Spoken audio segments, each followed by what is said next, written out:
Peace and motherfucking much love. Peace and love. Flat. Mother. Fucking power. Welcome back, boys and girls. It's been a long time, and I shouldn't have left you without no good shit to step to. You know, I missed y'all just as much as you miss me. But you know, sometime when shit like what, I got a whole new setup now. The computer got, hey, look, we're back and we're strong, baby. We're back and we're strong. This is a subject y'all been want me to touch on concerning Master P and Romeo. And that's just what we're going to do here today. I want to share some with you guys, but first of all, drop a one, please. If you can hear me, let's do the mic check. Ain't nothing changed. Let your boy get a mic check, please.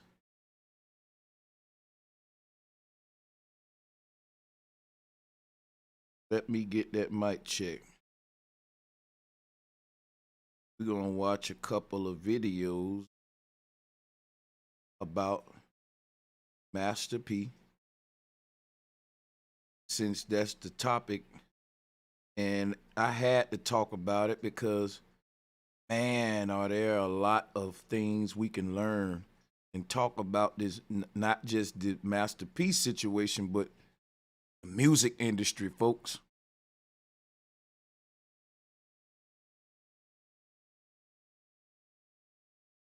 All right, let me pull up my clips and we'll start our video reviews.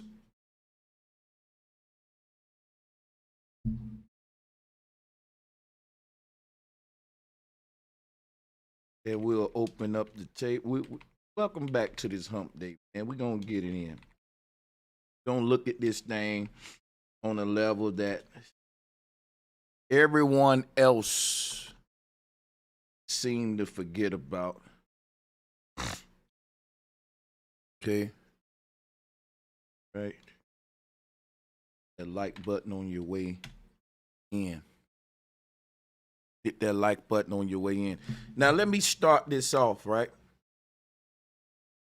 And let's say this, right? We say in the black community, when we get the bag, our children ain't gonna want for shit. That's a dangerous mentality to have as a parent, because the key word to that statement is want, not need. You got to understand that your children shouldn't need nothing. You should make your kids earn their wants while providing their needs. Parents,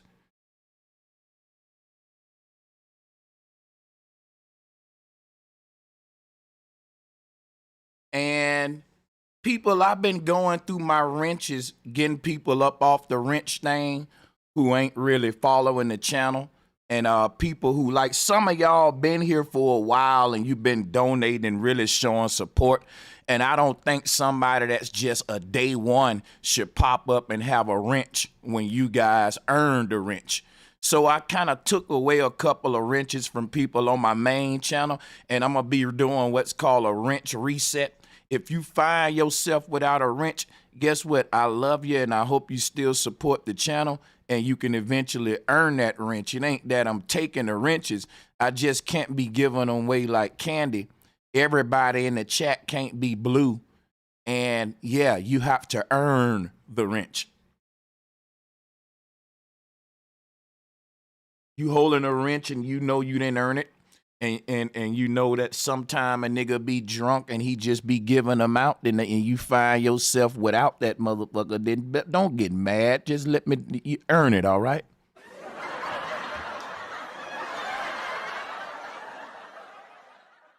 Now, let's get back on track, because I'm giving y'all some real spill.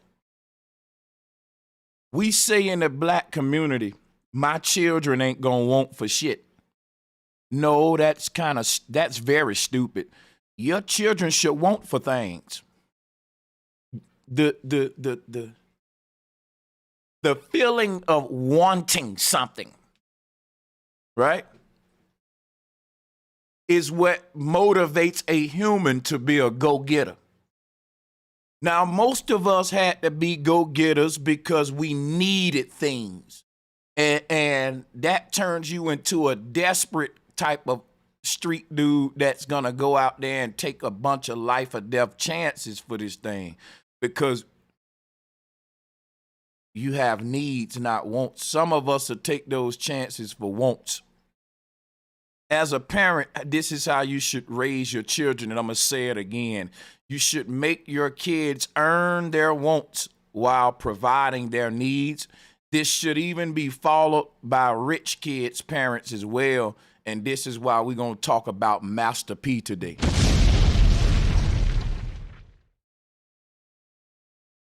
What a lot of rich men do, they create a situation to where they kids don't want shit or need shit. And that's gonna spoil the child. And what they should do is create a situation where they children don't need a damn thing, but everything that those kids want, they should earn. Nothing should be given to a child that's a want that they didn't earn. And this is if you want to get in their head how to move out here. Because a child that gets used to thinking that wants are just something that you owed to you. No, the only thing owed to you is that parent putting a roof over your head. Only thing owed to you is that parent putting clothes on your back and giving you the needs and making sure you got your college and the best and a good foundation that for you to succeed. Everything else is extra and want. And we're going to have wants. And guess what? Wants ain't like needs. Needs are provided and wants should be earned. Wants should be earned. PlayStations, video games, that should be earned. Name brand clothes, earned. I don't care if you rich. See, this is how rich kids,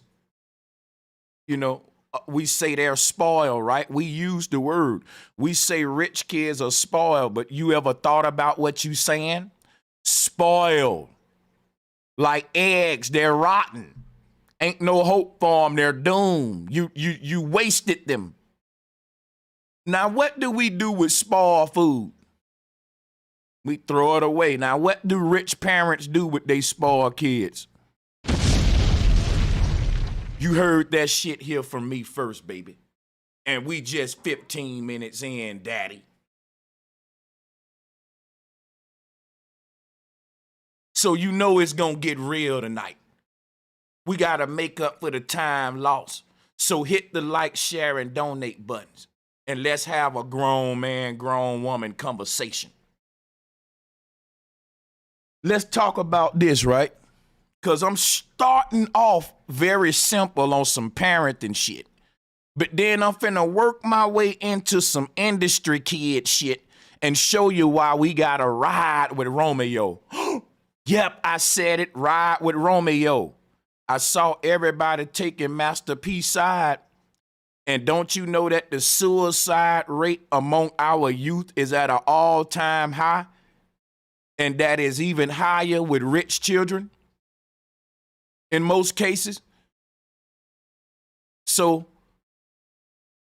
we're alienating little Romeo when, if you look at everything going on, little Romeo is moving the right way and Master P ain't. That's how I knew the world was going to hell in a handbasket. Watch this.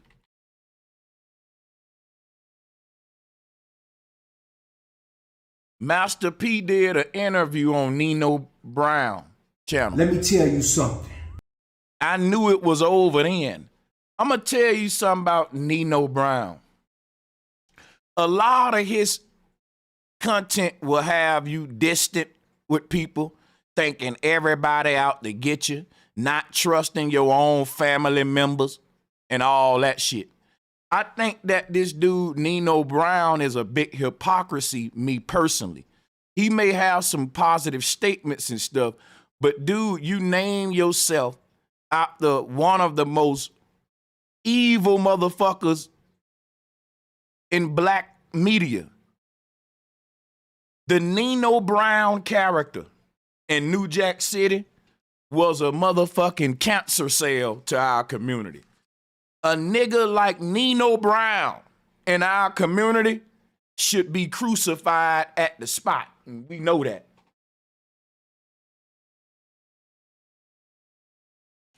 And I'm not talking about the YouTuber Nino Brown. I'm talking about the New Jack City nigga. My thing is, if you got any kind of righteousness in you, ain't no way you're gonna name yourself after a character so evil. But people don't peep that.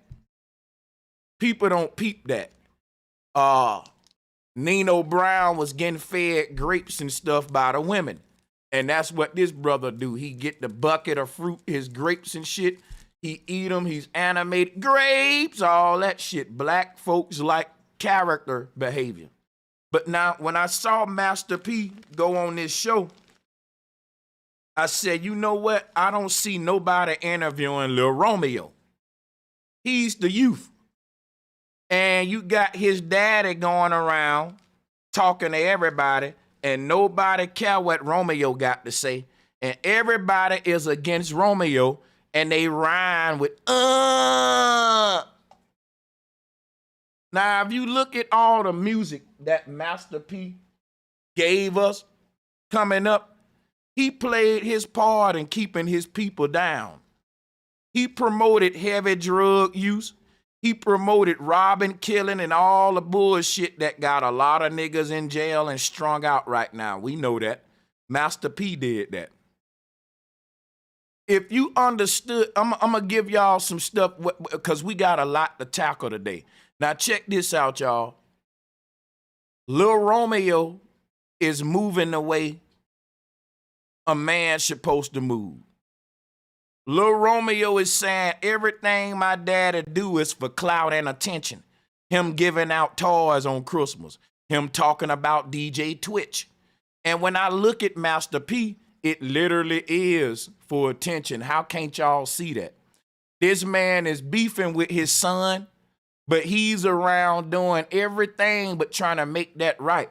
And his attempts to try to make that right is doing interviews with Nino Brown and everybody else talking about his son instead of talking to his son. Now, if people looking at how Romeo moved, Romeo is like, man, I'm not doing no interviews about my daddy. Romeo's whole beef with his daddy was, bro, you clout chasing too much. You putting the family business out there, you acting goofy. Our family mourning, we just lost a sister, bro. Get out the media right now and go mourn.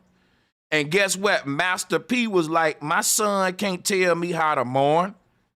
We mourn differently. I basically say I don't want to sit around moping about my daughter that I lost. I want to go out here and give out toys to the kids. I want to talk about DJ Twitch. And Lil Romeo like, man, our family is going through it. And I'm going to tell you something about black families. Whenever there's a death in a black family, it is always not, listen, the family ain't going to be the same. Because there's certain people in the family, like, because, and you know, it's just so much surrounding the death in the family that shit get divisive in the black family. Y'all know what I'm talking about around the funeral time.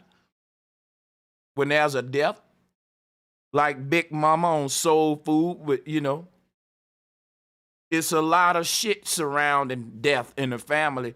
And what happens is a lot of families be breaking up. Shit don't, like, death don't tend to unite the black family. You got people arguing about who gonna get what, who loved them the most. I can't make this up. I know some of y'all like, what the fuck? Who loved them the most? Yes. Who cried the hardest?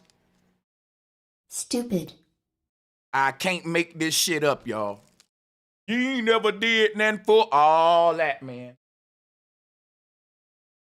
Now, everybody else know death's supposed to bring the family together. But everything backwards with black folks, right?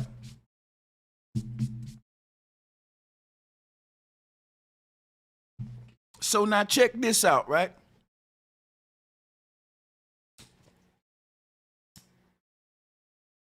So now everybody want to take Master P side and go against Romeo.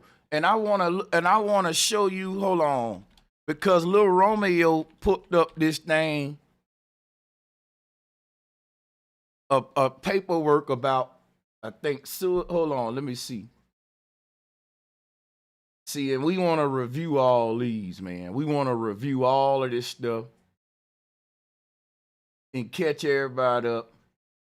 And look, you know, little Romeo had to come out and respond to his daddy because his daddy and the work. Think about it. This is a little man who's no one trying to hear out.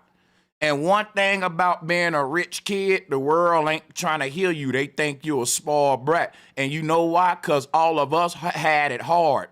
So anything little Romeo got to say, we ain't trying to hear it because we think about our childhood and we like, what the fuck possibly could he be talking bad about P about? Because most of us dream to have a daddy like P or be born into a situation like Master P and Romeo. So when we see the rich kid complaining, we never let that fly in the hood. That's just how we do in the hood. Rightfully so.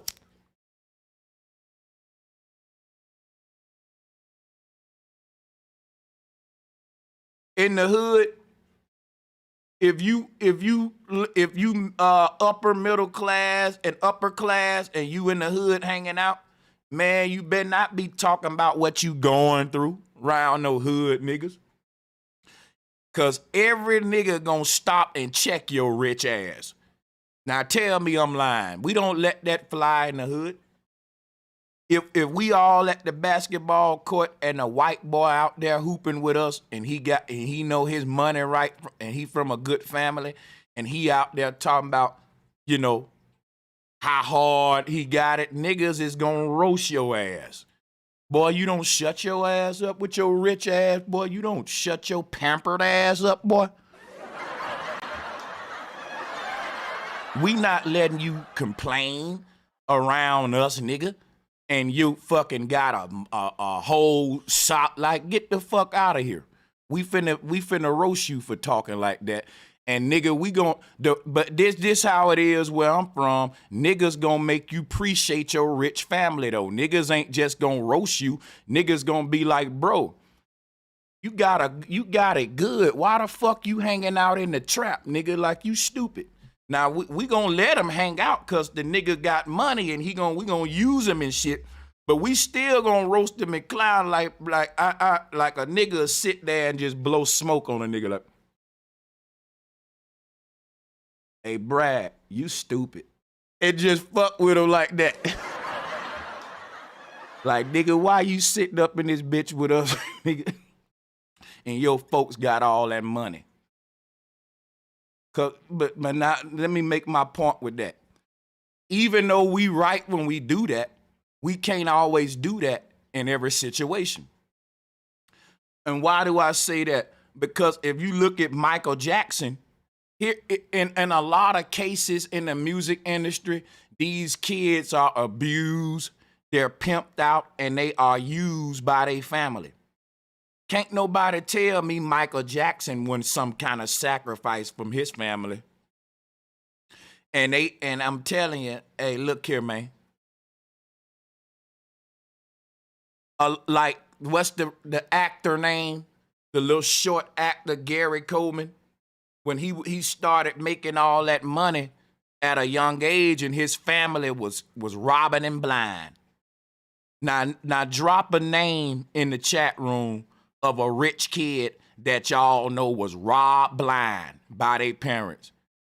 I think Bow Wow had a little problem with his folks with the dampering in the money and shit.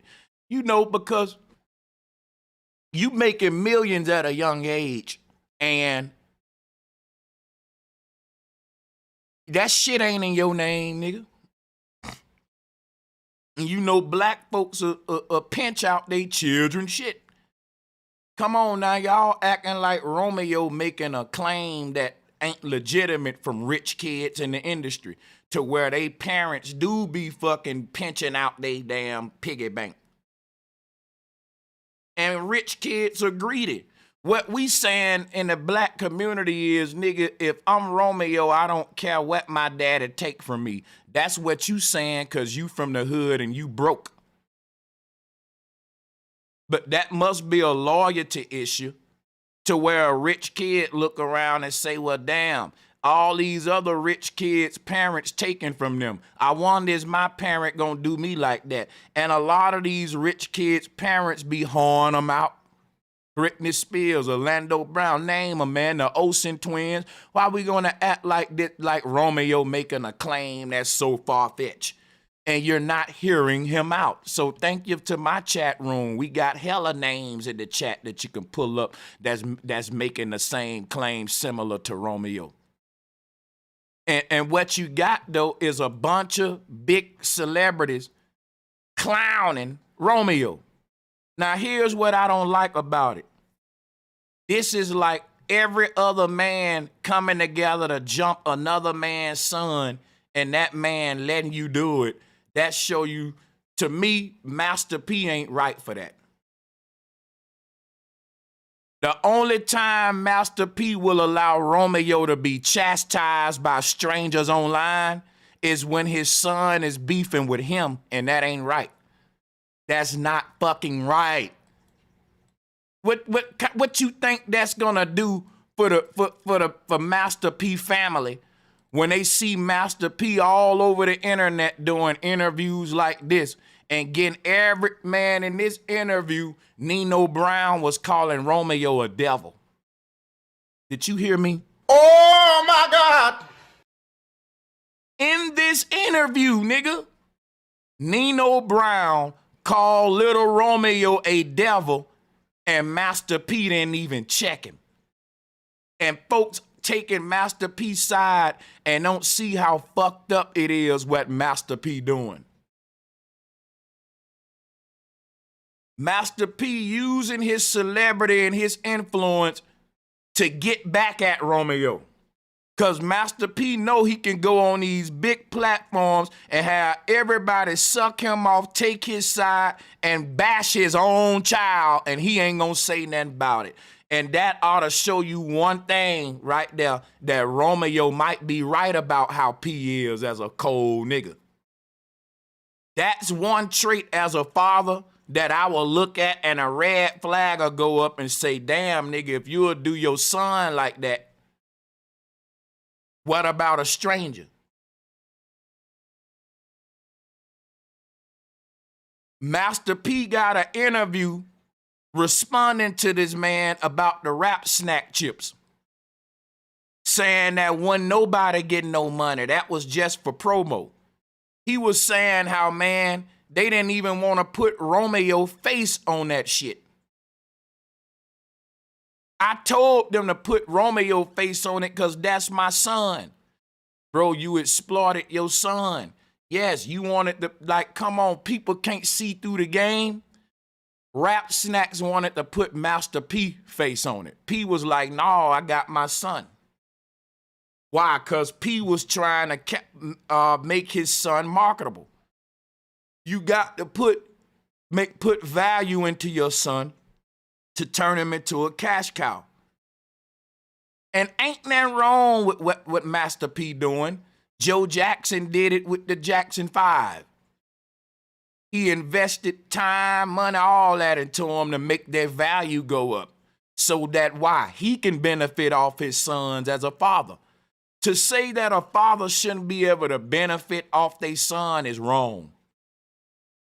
All right? It's a fine, what's crazy about the rap game is that when you got a son and father doing business, When you got a son and father doing business, that can be crazy. And I'm going to tell you why right after I take this quick call.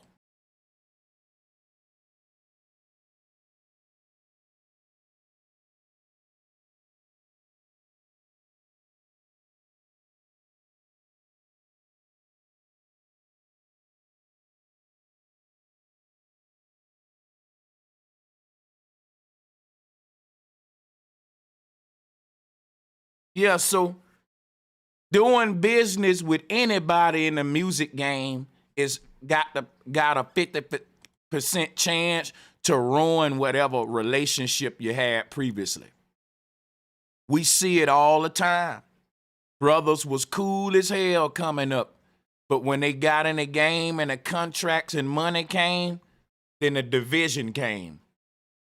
Business and family ain't really that doggone a good mix, right? Not unless you a family-owned business in the corporate world, a farm, a Walmart, right?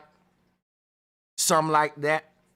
But when you talking about a game that's as shiesty as the music industry, which is based upon pimping and hoeing to its core, doing business with family members will never turn out right. And you can even see in a lot of cases where family members had the person, somebody close to them, murder them.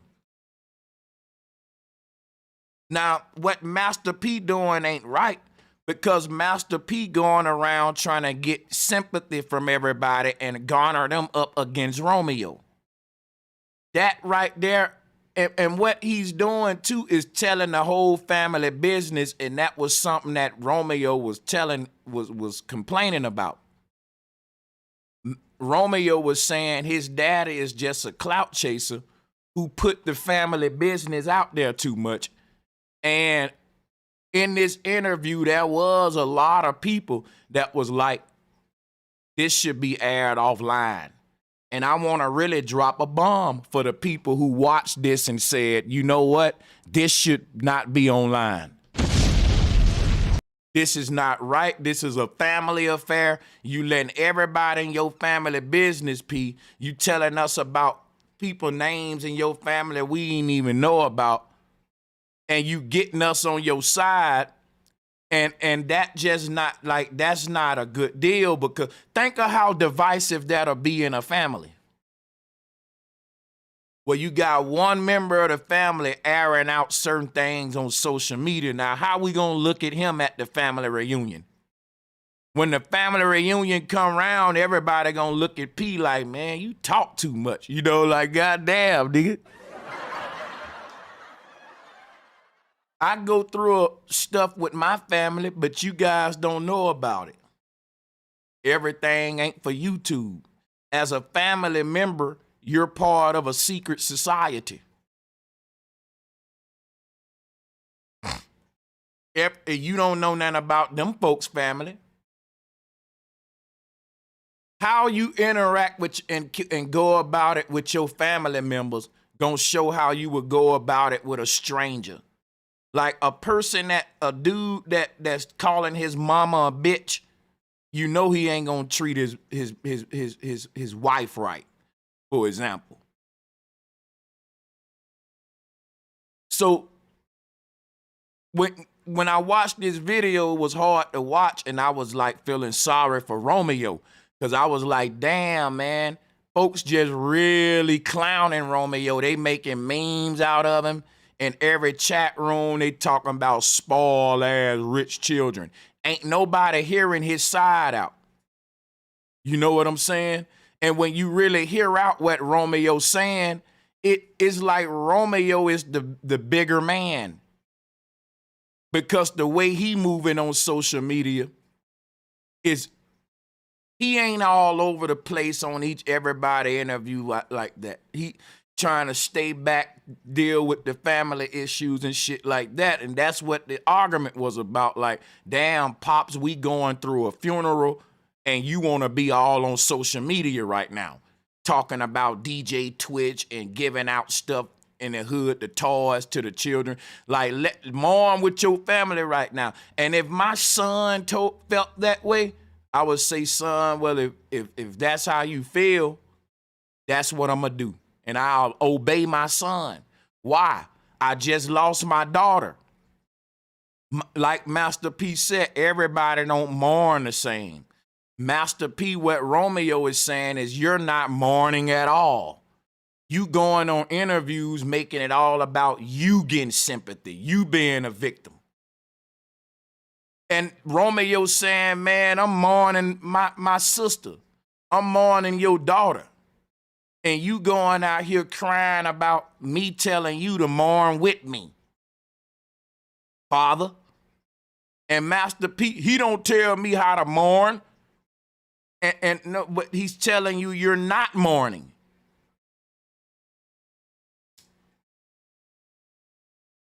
And that happens a lot in Hollywood where there will be a big tragedy and then people will just get over it real quick and move on. And when my grandma died, man, it was hard for me to go live for a few weeks.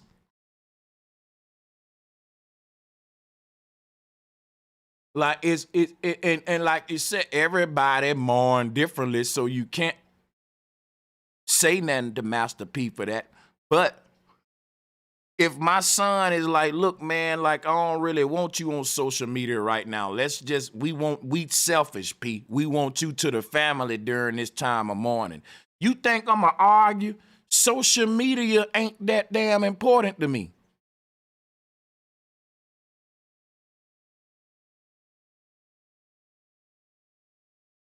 Social media ain't that important to me. If my son telling me, fuck that, Pops, let's mourn together, whatever, I'll be like, yeah, fuck it. I might want it to do this, but I'm going to go over here, you know. Instead of turning it into a beef now, I'm going to let people come up and weigh in on it. But we got some videos to review in relation to this. I just think that the way this is being put out there, it ain't healthy for the Miller family. And I think Black YouTube is so messy that we will play into these beefs and pick sides and not knowing that we're helping divide a Black family. You helping divide a Black family. You know what? Niggas ought to not be taking sides. Shit like this. Charleston White destroys Lil Romeo.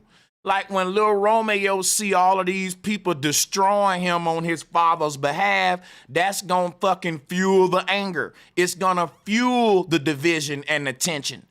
This ain't gonna scare him or roast him into now wanna be cool with his daddy. It's gonna make it even worse now. See, you never bring your family affairs to Black YouTube cause niggas ain't shit. Niggas want clout so bad, they don't care if they help divide and destroy your damn family. Everybody want to talk about your family. And nobody want to really give a level-headed commentary on it. We want to take sides. Why? Because, holla if you hear me. Hey, mama, pray for your baby, mama. Just a ghetto child trying to make it, mama. Because everybody's starstruck. It's always two sides to a story. And if you ain't hearing the other side, but you taking a side, yeah, that's clout chasing. That's starstruck. That's what P wants you to do. And that ain't even healthy for the Miller family. It's only benefiting P, which makes Romeo's story seems more credible. Because this is kind of shiesty, bro. This man called your son a devil on that video. You should have been like, hold up, bro. Now, I love my son. He out of line right now, but he ain't no goddamn devil, bro. Let's review some videos. Please like and share the video. And don't forget to subscribe and hit the notification bell. Be sure to select all so that you can receive notifications every time we go live and upload to the channel. Because I got to get out of character and put this on the internet, which I don't want to do. But I try to call my son. People say, why you call? I did. He don't call back. Yeah. I call him, but he don't call back. Now that's wrong. If that's the case, then okay, then Master P now is justified in him being all over here. This may be a daddy's desperate cry to get his son attention, but it's going wrong.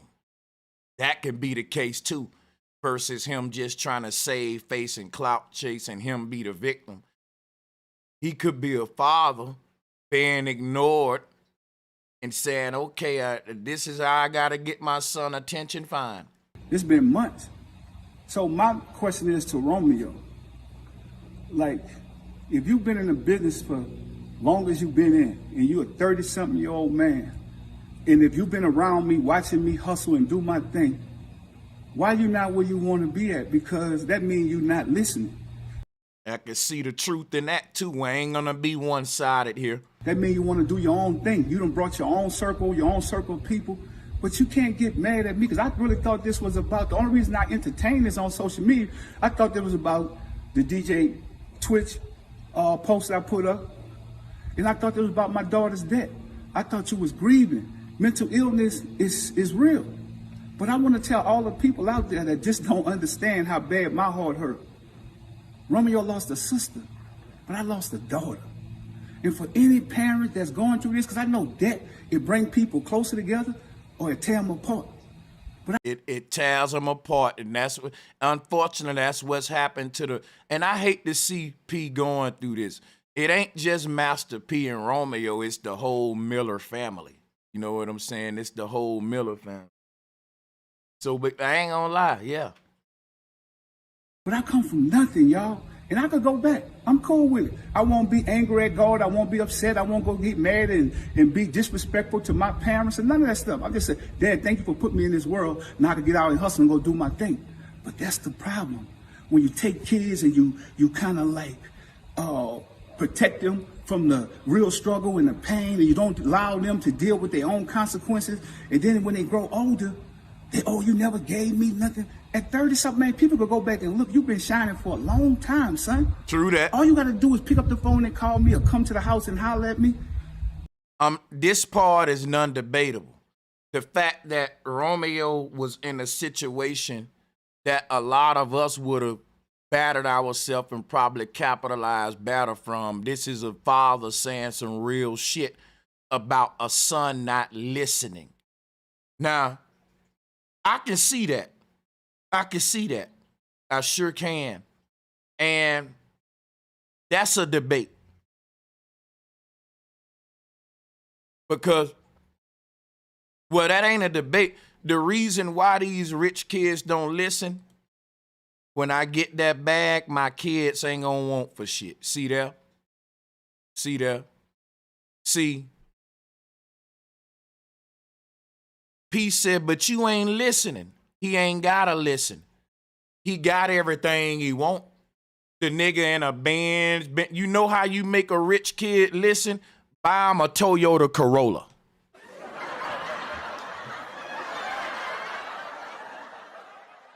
Y'all rich parents, you want your children to listen, but what the fuck I got everything. Everything I want, Daddy done gave it to me. All my wants are met, all my needs are met, plus some. Why I gotta listen to you for? Because what's the consequences of me not listening? I'm still a rich kid. See, when we was coming up, if we didn't listen, it was some real bad consequences. We didn't have the cushion of a rich daddy to fall back on. So if your folks told your ass something, like if your mama told you, son, if you go out there and do some stupid shit and get locked up, I'm not gonna get you out because I ain't got the money and I'm not getting your ass a lawyer. You fucked up.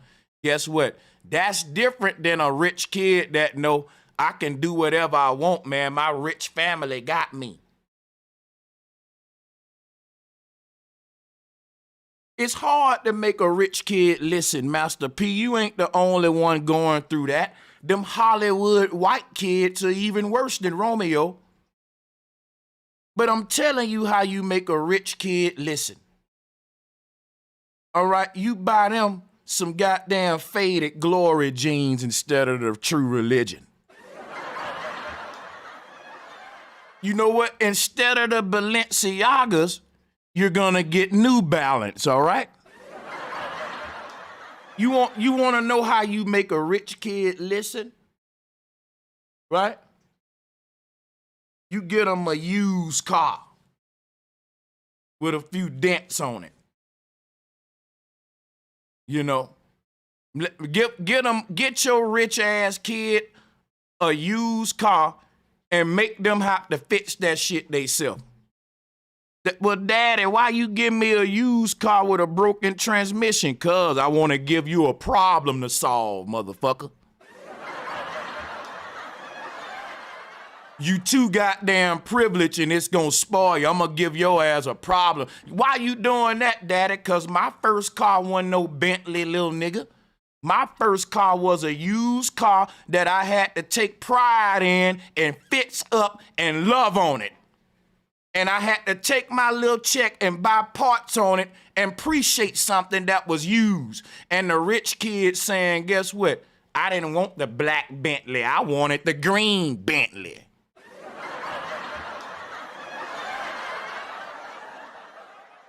Whose fault is that? The saddest thing about this is what the people want to see.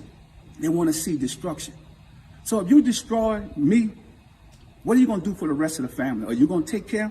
You told me on the post that you put up, oh, you go take care of people in the community. That's what you're supposed to do when you come from nothing. You go help people.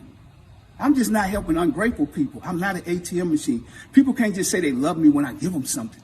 I'm tired of that, y'all. And any other parents, you could be rich or poor at a smaller level. You might give your kid $10, but if that's all you got, I've always fell off, got back up, hustled, did my thing.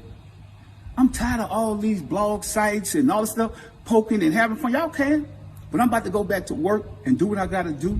I love my family. My door is always open for my son. To be honest, because we shouldn't have to go through this.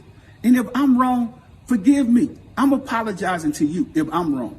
I'm still a work in progress. I come from nothing. Everybody go through trauma. I'm dealing with this right now, but I love going out into the community and helping people. That's the way I heal. Allow me to heal. I don't have to be sitting around moaning and crying. You know what, man? I goddamn it, P. You know what? Goddamn it, P. I'm gonna drop you a bomb, man. See, I just want to feel both sides. I don't want to be, because I'm a fucking fan of Master P just like y'all, but I still want to be, because think about it, if the end goal is for Master P and Romeo to reunite, I ain't taking sides. I'm going to hear both of them out and make a legitimate commentary on each side equally, like I'm doing now. You know what I'm saying? And if they both reunite, neither one can say, well, he took your side or his side. Nope, the man said the truth and about each side. So let's get it. You know, I can't get my daughter back, but I can get out there and keep a legacy going, keep a name going. So let's do this in love and let's do this in peace, because this is what the system wants. Think about it. We stronger together, but you older now. So you got to lead by example for the rest of the kids. And we're going to get through this. I'm just telling y'all, keep y'all prayers. We need it. And God going to do what he got to do. You know, I'm not going to come on here no more. So bloggers and everything else is cool. Whatever you. That was a lie. That nigga went on there a couple more times after that. Yeah. He went on a couple more times. But that's cool. You want to deal with Romeo. Whatever y'all think he's saying is true or whatever, that's cool too. I can live with it. I'm at peace now. I had to speak my piece.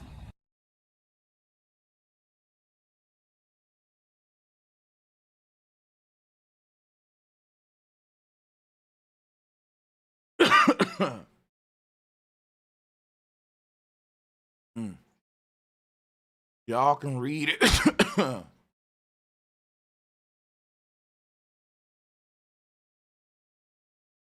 Yeah, man. Hold on.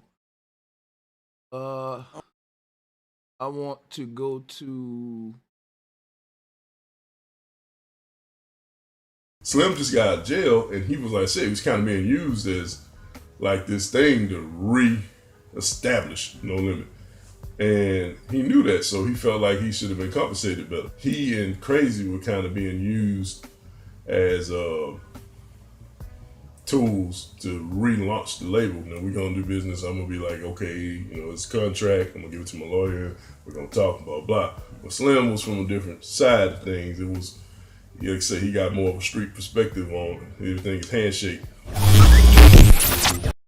All right, so the video that we watching now is Soldier Slim saying he didn't get the money he should have got. And so when Romeo saying, because listen, I said to myself, can we find another case where artists saying they didn't get the amount of money they supposed to got from Master P other than Romeo? And you can. And I'm not getting in it saying that taking no sides. I'm just playing videos. And it's just based off what I feel like happened. Nobody actually, a KL friend of mine, these ain't his words, you know what I'm saying? But for what I can understand, what happened was, it's like P didn't really have that strong of a connection to New Orleans or New Orleans artists at all, because he had spent years in Oakland. Did you hear that? Let's continue. And he was out there doing his thing, working at a mom and pop store. And he got an understanding from the Oakland cats like E40 and Too Short and all those cats in Oakland that was getting these record deals. Please get the likes up, y'all. Please. Come on, y'all don't miss me. Get the likes and shares up, yo. About how they got those deals by selling records out of their truck and pushing SoundScan numbers out of mom and pop stores. Because back then, the way you got a record deal was through SoundScan. Right. That's all record labels looked at. It's like, well, what are they scanning? And if they were scanning past a certain amount, they just gave you a deal. They played the odds. They're like, if you can market yourself this well in this one area, if we put our money behind you and you make that same marketing scheme in all these other areas, we're going to sell X amount of records. That was so. He played those numbers with them. By having a relationship with a mom and pop store, he was able to get his numbers to look a certain way, whether or not they actually sold that or not. And see, a lot of y'all young kids don't know nothing about the SoundScan era. And the SoundScan era was the barcode days. Them the days right there, right, where you ordered up, you printed up 100,000 CDs, right? Each CD had a barcode on it. And if the label saw that each of them barcode was scanned, they said, well, damn, you sold 100,000 records in the street, and they automatically gave you a deal, right? Past a certain number. That was the SoundScan days. What the dope boys was doing, they was getting cool with the mom and pop CD stores, paying for the scans. So it was rigged up. It turned into, if you can afford that many copies of your album, then the next thing was, can you afford the scan game? It ain't that you was getting legitimate buyers. What was happening was you was basically gonna buy back your own shit from the mom and pop store and get them to scan each of them 100,000 records. And you was gonna sit those records back in the mom and pop store, and when they sell, you getting your money back. But the mom and pop store already paid off. You see how the game work? Let me slow that down. Some of y'all ain't get the game. That was a cheat code on a record deal during the CD SoundScan days. If you had enough money, you can just buy your way into the game. But that's how it is today anyway, but it's just different now. But back in my day, if you could show you sold that many scans, you got a deal. And so that's what they was doing. If you bought 100,000 of your own record, you got the money to get them pressed up, barcoded. You go to the mom and pop stores You buy your own record. When you get to the mom and pop store, every record on the shelf, you already paid for it. They got their money, the mom and pop store. And what they gonna do, they gonna let your record stay on their shelf so you can recoup your money back. So every record you sell, you just getting your money back because you done bought all these albums from the record store. Do that make sense to y'all? Do y'all get that? That's very simple, man. And he finagled himself a record deal. Now, at this point, he had to back it up, and he had sold himself as the hottest rapper out of New Orleans. So now he got to come to New Orleans and make himself hot. So from what I understand is that at that point, KL doing his thing on the Parkway with his studio in the basement of his house, and he had all these artists. He had Slim, he was messing with Mystical, he was messing with Fiend, he was messing with Mia, and these were all people that worked with him, trusted him, and was following him. And P kind of got to him and, you know, made a merger. And so he brought all of his people through. And he kind of rode their wave, you know what I'm saying? He rode their wave. So, I mean, from that, I could see how KL would, yeah. He's salty about it. Yeah, he basically took his whole vision, you know what I'm saying, and made it his own. Would you say P was a marketing genius to be able to bring what he said he could produce and actually bring it to life? I said he was a hustling genius. I mean, he's a hustler on a major level. He kind of invented a new way of like doing the record business. You say he changed the game. He changed the game, definitely. He changed the game, and for a while, you know, he changed the game where he kind of busted the doors wide open for a lot of other people. But then it's just in the same way that after that first year or so, when the bubble bust and all the artists was upset, it's kind of the same thing happened with the door that he opened in the record industry.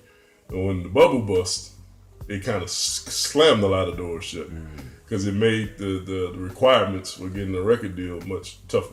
You know what I'm saying? It's like, we don't want that to happen again. You know what I'm saying? So we don't want another Master P situation. So he made it a lot tougher for cats to kind of come through and just get. So, but in P's shoes, that was a good thing. In P's shoes, that was a good thing. Oh no, he won. He won. He protected himself well. Another thing that changed for him is my understanding that he bankruptcy. You know, he bankrupted a lot of companies, which is something that's been done for years by a lot of people in business. You know what I'm saying? Yeah. I want y'all to really listen up to this, boy. Listen. When he did it, it brought it to light, and then they changed the entire law on Chapter 11 bankruptcy. Cause of P. And it made it much tougher to go bankrupt. Because bankruptcy basically gives any company the right to just erase all of their prior debts. If you're a record company, you don't actually pay anybody. You just take invoices. You get the work done, and then you get an invoice, and then you pay for the work afterwards. That's how the entertainment business worked then. Or you could choose not to pay any of those invoices out and then just bankrupt the company and you're forgiven for all of that debt. See how that go? And you don't gotta pay nobody. It goes into bankruptcy. Damn, that's something. Now when that happens, you gotta change the name of your company. Now guess what, y'all? They saying when P changed his shit to the new No Limit, he banked all the debt to rich people is how they come up. Like if you listen to all Master P interviews, he's talking about how he didn't really have no money like that. All of these rappers say that. They'll be like, man, these labels don't really pay us like that. They'll complain, but on their record, they'll make it rain. They on a video making it rain with all the money, and they made the seller persona like they just flooded with money. Then years later, they end up on an interview like, man, money was tight. It was times where I didn't even pay myself. I just paid my artists. But yeah, you all on a video making it rain, though. You know, we say something in the rap game. We say you gotta rap what you living. And if you ain't rapping what you living, you fake. Your life gotta match your lyrics. So when y'all out here making it rain, when Master P got the last done, all this money and stuff, And then y'all come on the interviews playing broke. When people go to calling y'all out on the money, going bankrupt and shit, filing for bankruptcy. And then, man, we wouldn't really get no money like that, man. We wouldn't really get, listen, man. So y'all all come out later like, yeah, man, you know, it ain't really, once you divide everything, and I'm like, well, wait a minute, bro, you just made it rain $50,000. Incarceration had me really patient. I was local until you heard me on Down South Hustler. It was Nation that told you shit is my creation. After he got with No Limit, and after he went to jail, like he released his first album, and he went to jail for a period of time. I'm gonna say about a year. And I met him as soon as he got out of jail. The first time he went to jail, did he just join No Limit, or because I know he went to jail twice? Nah, well, the first time I don't know about the first time. I wasn't around. But the second time, you knew when he got out, he got with No Limit. He was actually leaving. I think it was the way some things went down after he got out that he didn't like, which caused him to leave. Okay. He did another album with them before he left. Like No Limit was in flux at that time. You know, the Beast by the Pound had left.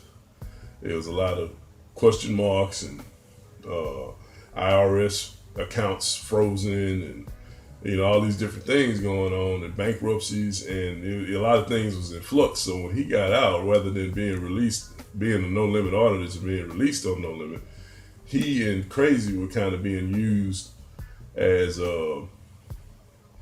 tools to relaunch the label with a new brand. And they couldn't go put anything, from what I understand, they couldn't put anything under the No Limit name anymore because they had to bankrupt the company because of all the IRS trouble. So they came out under a new label that was called the New No Limit. And it was him and Crazy, and they got a distribution deal with Southwest. I think that was P's way of kind of like circumventing the system and keeping his business going. You know, even though they was trying to shut everything down with all of the legal trouble. Smart black man, I must say. How was P as a CEO? How was P to his artists? P was always a smart motherfucker, though. Nah, everybody loved him. I mean, for the most part. I mean, there was always different people that had fallouts financially based off of whatever kind of misunderstandings they had. But I would always say, I'll say this, there was always paperwork. And I don't think a lot of people read it. You know, and I took the time to read a lot of it, you know, because there was a lot of contracts floating around. Everything that was. Watch this, man. Up about Kanye West said in the interview, they don't teach rappers how to read contracts. And I'm going to tell you that nigga a damn shame. Nobody should have to teach you with all that money. You can do anything you want. You should be able to go and learn what you want and teach other artists. But everybody pimping and whoring each other. They all want to stay ignorant about the contract so they can get over on each other. Watch this. That's why no niggas know how to read contracts in 2022. It's 2022 and y'all artists don't know how to read their own contract yet. It's because y'all giving them shitty deals. You don't want them to read it. Let me show you what's going on in the rap game today. This is how it go when you sign your deal today. When you get ready to sign your deal today, this how it's going to go. Look.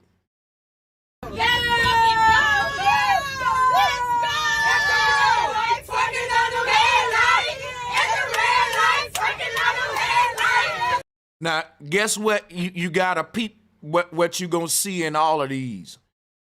They all on a private jet. That's to give them a taste of the lifestyle, right? Ain't no lawyer present. You got all your goofy, ignorant ass, fake friends around your ass. Ain't nobody telling you right. The man already got the contract flipped to the last page because he know you ain't going to read through none of that shit. Oh, my God. But you're going to be the same one later on talking about, man, they did me wrong because niggas just go with trust. Niggas say, man, that's Yo Gotti. You ain't gonna do, he ain't gonna fuck me. You ready to just, but all of these joints like that. Yo Gotti take them niggas, put them on the jet, and they sign they soul. Let's go show you how it goes. That's Glorilla again. Hold on, let me show you. Who else did it? Black Youngster. Just to show you the common thing, this is a sneak peek in my future video. What you get is in your heart, or how much hustle, how much drive you put in this shit. That what you really. Look at this man flip through all that shit and don't read it and just go to the sign part. Y'all, look at this. See, when they showing y'all these videos, guys, to the young children out there who trying to get in this game, stuff like this is to train you how you should address your business. Man, I'm telling them niggas, bro, fuck this jet. Let's go to Ruby Tuesday, and I'm taking my lawyer with me. And they want you to be in a jet somewhere, right? In a jacuzzi somewhere with your shirt off and shit.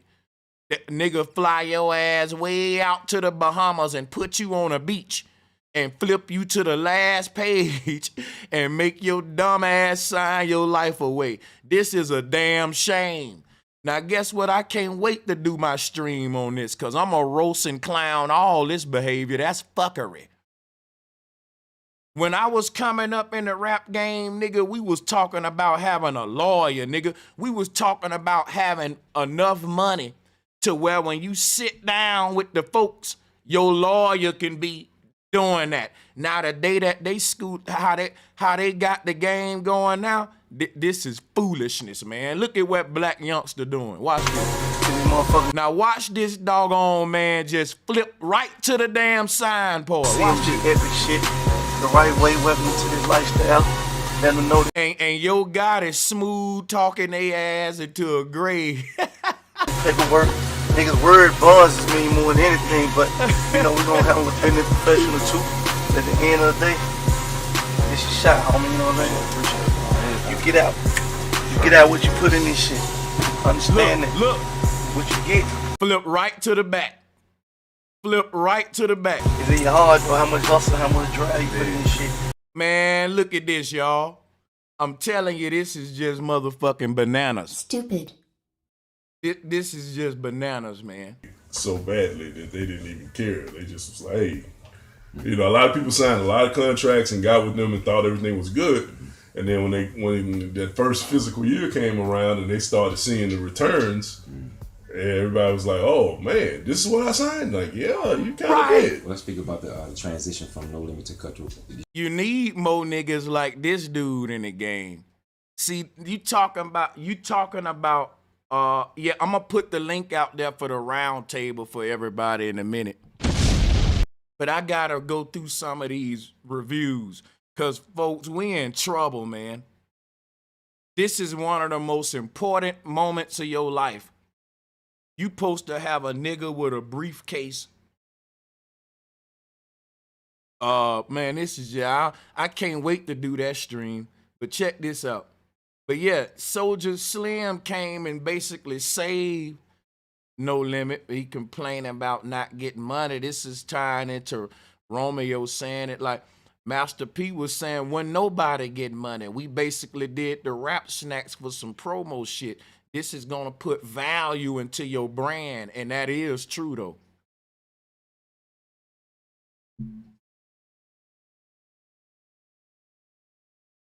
Quality handmade work. All right, we've been talking about Master P and his son Romeo Miller the last few days. It's all stemming from, I'll give you the quick backstory. Master P sending condolences to DJ Twitch after his passing.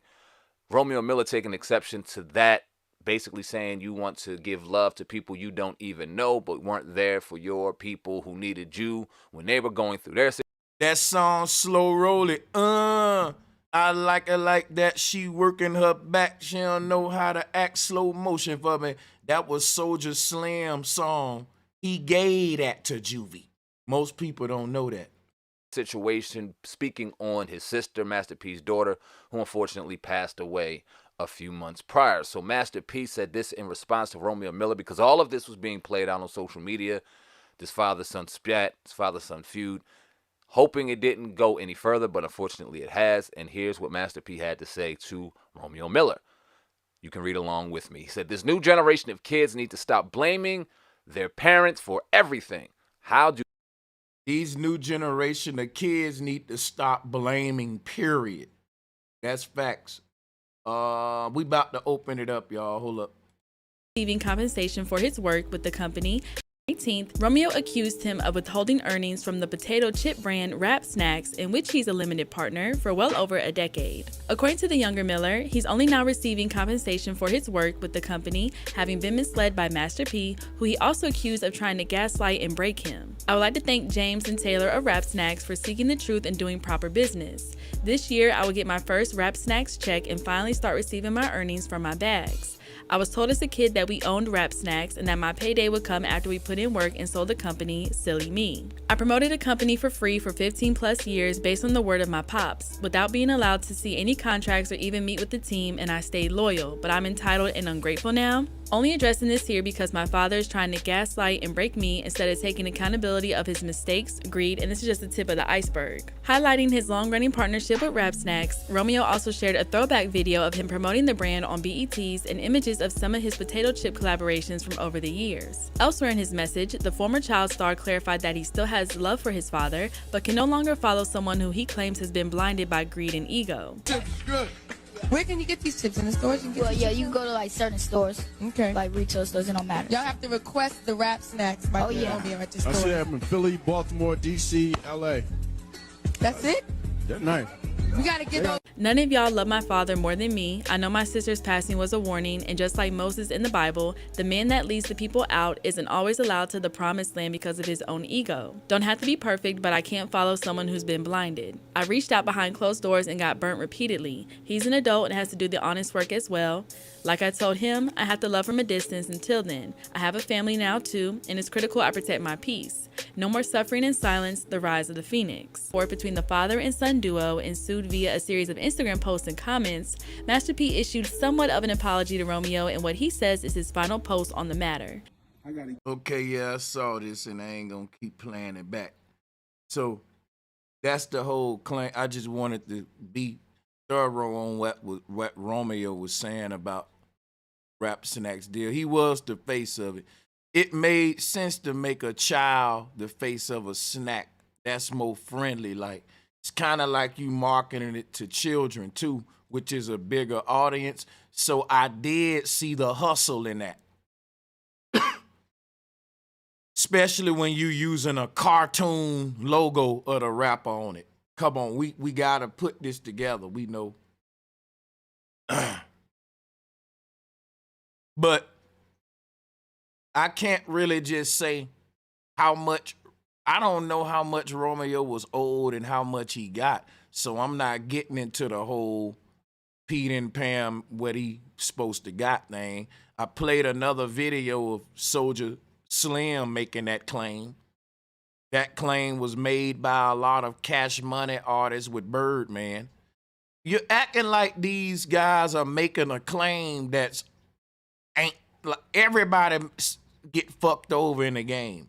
It's kind of like we knew that at some point with this rap thing, you got to be the hoe before you can be the pimp.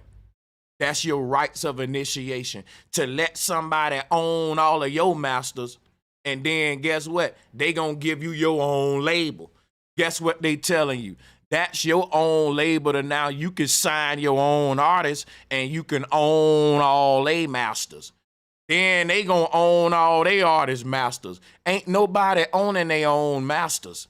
It's some big fish above them that's making money off of their music for the rest of their life because it's some white dude that did it to them. It's like a dog-eat-dog parasitical cycle in this rap game, and that's why it ain't good to get in it, man. You know, stay independent. Yeah. But I'm gonna get into all that on a future stream on how deep this game go. I'm gonna get into that in the future. So does anybody want to join? Does anybody wants to join? I'm putting a link out there, and I'm back. And what happened to my round table?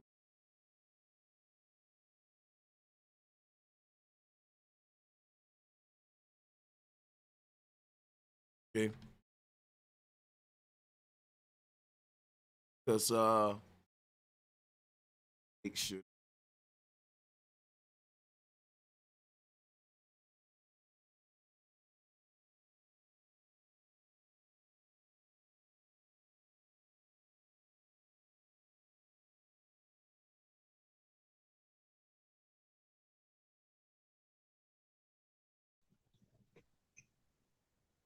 What up? What's good? What's good? Salute, Salutes. salute Sanchez. Salute to Long y'all, time no brothers. see, man. Salutes, man. Glad to have y'all back. Real. Yes, sir. We was missing you, man. We need you. Glad you came back before the year wrapped up, man. Got a lot of content to make around these times. And I can't wait to hear you brothers weigh in on the situation, man. Well, shit, let's get it out. I'll take off. So, man, you know what I hate, bro? It's like father-son, black father-son relationships out on Front Street, just, you know what I'm saying, failing, looking bad.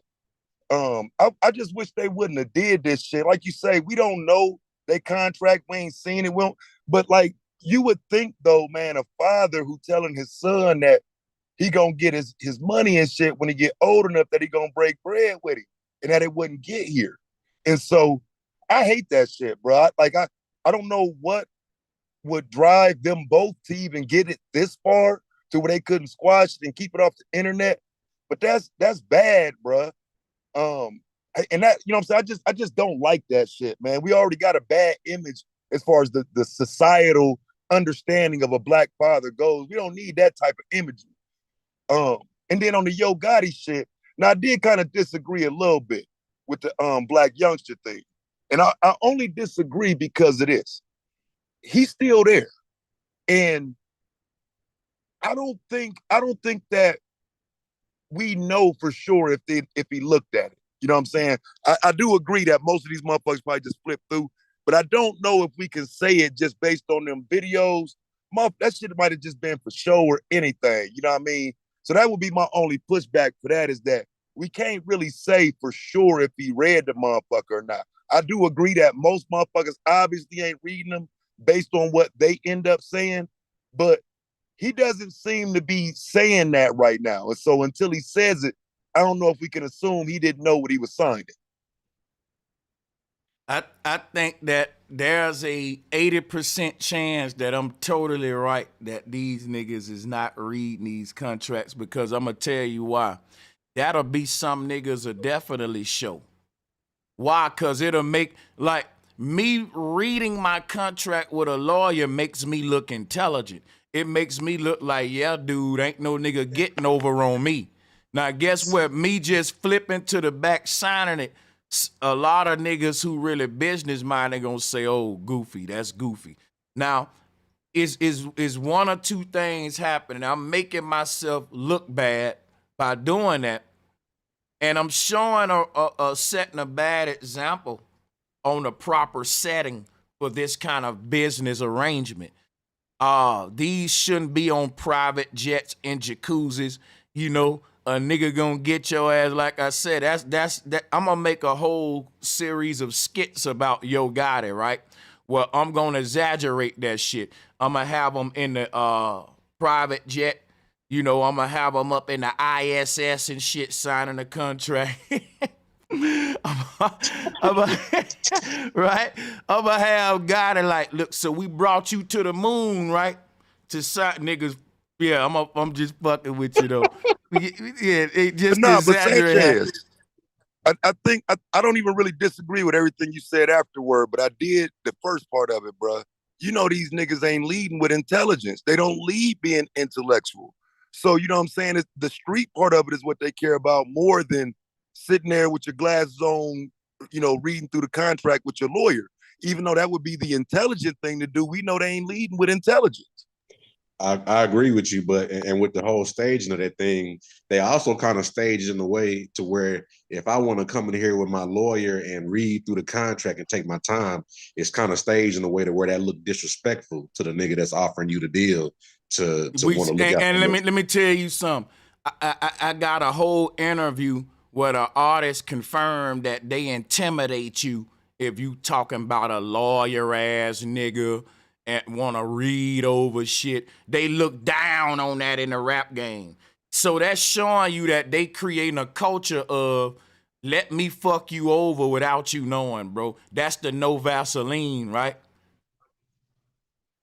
I'm telling you. And I think that worked. That probably worked the most with the newest cats that ain't got nothing, that's coming in just trying to get a deal, ain't got no name or nothing. That probably worked every time with them. Like once you get a name and shit, I'm pretty sure it ain't that easy to get that off no more though. It's crazy, man, because you find a lot of these rappers trying to buy out of their contract later when they get a little bread, they get a lawyer to tell them some shit, you know? And it don't, and it's like it's not even for sale. It's like, damn, I could sign the shit over, but it's impossible to buy back. See, that's what Yo Gotti did. You know what I'm saying? That's why it's like, you know what I'm saying? Like for real, I would think that he would be telling niggas, hey, bro, make sure you read that shit, bro. You know what I'm saying? 'Cause, you know, he bought his own, he bought himself out his contract to end up finally getting all his masters and whatnot. And it just ain't a bunch of them that's actually been able to accomplish that. And so those that have, like you said, they got to pass the game down. And so, yeah, I do agree with the optics of sitting on a jet, just signing a deal. Nigga, that's how they fucked you, ain't it? Got it? You know what I'm saying? Like, so I get you on that. I think you're 100% correct on your assessment.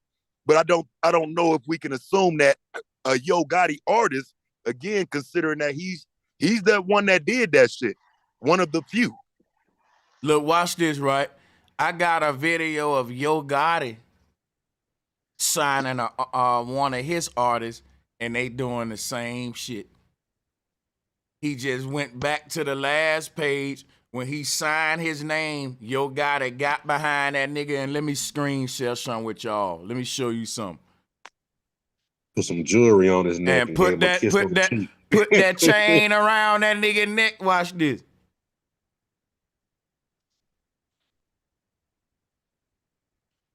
Watch this. Hold on. See, because this is a familiar scene to you niggas. Watch this. Watch this.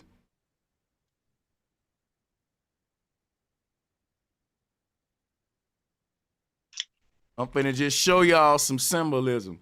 You may say I'm reaching. He was his Christmas tree, wasn't he? Nah, this ain't no, you ain't reaching at all. I ain't gonna say you reaching. Nah, this ain't no reach. This is the real deal. I'm about to show them some shit, bro. Watch this. Black youngster. What was that nigga artist name? Okay, I can't. He got Moneybag Yo. He got shit. Who else he got? Can't think of Gotti artists right now. I know he got Black Youngster, Moneybag Yo, and it's another nigga that's popping for real out his label. Yeah, and I think that's that other nigga. But watch this, right? When Black Youngster signed, dude, right? He got behind him, right? And he put the chain. I'm gonna show you. When they get behind you and put that chain on you like that, it's a sign of like they propping your ass up, basically, right? Like, it's like, let me dress you, nigga, let me lace you out. Like, now watch this, right? Black youngster artist signed for $50,000. Now, I know y'all like, nigga, that's low. Well, nigga, inflation. Now, we ain't, when we was coming up, niggas was getting all that big money. That was the CD era, bro. That shit gone. So the thing is this. He sent the art, but look, I'm showing you, and I'm being funny, but I'm showing you the symbolism. I can't find the video, but Rockefeller would do this too. They'll get behind your ass, and you'll get this right here. Like, yeah, It's we your signed. training day. Yeah, you know what I'm saying? Like, we signed, we own this your dog collar, bitch. Now, when I clamp this shit, at that point, you can't do shit you want to do no more, bitch. Are you a puppet and everything I say? Bitch, once you sign on this dotted line, right? You think this is a pretty chain we putting on your neck. This how we gonna be able to handle your ass. Now check this out, y'all. I'm just saying though. I know these niggas ain't reading these contracts, man. I know Taz want to get these niggas the benefit of the doubt. Well, no, but you gotta now listen. Hold on, let me make sure you heard me now. Because the only reason I'm saying that with Gotti is because the nigga been through it. You know what I'm saying? He had to go. It took him 17 years to get his own masters back. And so it's like, damn, bro, if you ain't giving that game to these other niggas, that's fucked up. So yeah, they not with that. But see, his shit happened publicly. So that's why, you know what I'm saying, again, if he's not giving the game was already given through just what you can find publicly. You know what I'm saying? Like it's Yo Gotti's story is that of a person who went through all of that shit just to come back and finally get his own masters and shit. So just knowing his situation, you should already know how to come in there. But you know what I'm saying? Again, I ain't disagree with 80-20, bro. I ain't disagree with that number. Oh man, salutes. Yeah, that's crazy, cause yeah, buddy. Yeah, when you said 80%, I shook my head like shit. Y'all, yeah. I got a lot of good content coming. Not only do I got a stream coming where I'm gonna be showing about how rappers not reading their contracts and shit, but I got the stream coming to where man, I'm gonna expose Drake and Jay-Z. Everything you thought about them niggas' lives was straight up a lie. We gonna get into all that shit, bro. I got some shit coming. Hell yeah. Hey, can I hop in on this contract talk real quick? What's up, everybody? Hey, what's good, Bobby? Hey, what's good, my nigga? How you doing? What's up, my niggas? In the motherfucking building, goddamn it. What's up with it, everybody? You got it, Bobby. Bro. With you. Man, cool. And about to roll up this motherfucking wood. Hey, now you know I'm finna tell y'all some real shit. The first beat I ever sold in my life, Sanchez, the first music that I ever did professionally was with BG and Soldier Slim in Detroit, my first record deal. You know what I'm saying? R.P. Soldier Slim. Life After Cash Money, Volume 1. Recorded that album in Detroit in the closet, nigga. You know what I'm saying? But that's crazy. Yeah, that's good shit. About Bobby Knight right there, nigga. You know, nigga, I done sat down in the studio, Soldier Slim, Hakeem, Gar, all them New Orleans niggas. You know what I'm saying? Shout out to all of them. But the thing about the contract is this. To Taz's point, why Gotti and you see the people that do make it is the same reason why it's a small amount of women in the strip club or in the prostitution that make it to a lot of money, because the ones that really understand what it takes to get done, they do it. You see what I mean? Like we know this a pimp hoe game, right? Just like the strip club. So a nigga like me is an artist, right? I'll be one of them hoes in there talking about I'm an exotic dancer, you know what I'm saying? And all of that shit, like it's art to me and all, but the ones that really know what it is, they in there sucking dick, selling, they doing whatever it take. Like they selling themselves out because they know this is what the game is. So when you say like Gotti had to wait 17 years to get his masters back, it's because he understood it's a period of time where I got to be a hoe in the game, and I'm willing to accept that. And those who go through that period, they get compensated on the end in order to pimp other people to become the pimp. You know, like how the prostitute, the one that's a cold prostitute, eventually she'll become the model. You know, and she'll have the game in order to set, you know, other women out like that. You know, versus the ones that think it's, you know, some yellow brick road at the end of this shit. That's why they not looking at the contract, because the contract don't matter. You heard Joe Budden say that, nigga. I ain't never honored no motherfucking contract. You know, that's how much the contract don't matter in the game, bro. Like, what are they gonna do if you don't got the money? Sue you? You ever heard motherfuckers say that? Like, then sue me, nigga. What, you gonna get 0% of nothing. Like, in some of these cases, these folks know, like, that's how minimal the contract is. It's about the energy you willing to put into the contract. Some people fulfill their contract all the way. Some niggas like Kanye West. Don't they use that as a way to keep you by the balls if you don't fulfill it though, and to hold your masters and hold certain other shit of yours? Yeah, bro. That's like, you know what I'm saying? That's the same way the pimps, like, if you got some type of morality, go hold it over your head. Like, oh, you don't want me to tell your mama what you out here doing. You feel what I'm saying? So it's kind of like, it's your barometer of morality at that point. Some niggas don't give a fuck about the masters like that. Look how many artists right now selling their publishing. I said that in the bar. All your favorite rappers sell their publishing from suffering. You know what I'm saying? Niggas don't give a fuck about the masters, none of that shit. They just want it so they could be the ones to sell it and pimp it off. You know what I'm saying? Now, let me ask the panel this, and we can pass this around. First, let me just say something first, and then I'm going to ask y'all the question that I'll put in the poll. A lot of rich people, when they blow up, they like to stunt on the hood that they come from. And one way they like to stunt is to have their children ride through the hood in a Wraith, to have their children, you know, with $1 million worth jewelry on. And they children ain't really earned none of these luxuries like the parent. But the parent is trying to use their ability to stunt even through their children. To say not only is my house bigger than yours, my bank account bigger than yours, my son drive a car bigger than yours, my daughter, her car is more expensive than you, and you're a grown woman. Now, what happens, that end up being karma on them, that they end up spoiling their children. And look at what the word is, spoil, ruining them. Look at what P going through. I be sympathizing with these folks like what Taz was saying. Then part of me, now y'all may throw tomatoes here, part of me be like, that's what your ass get.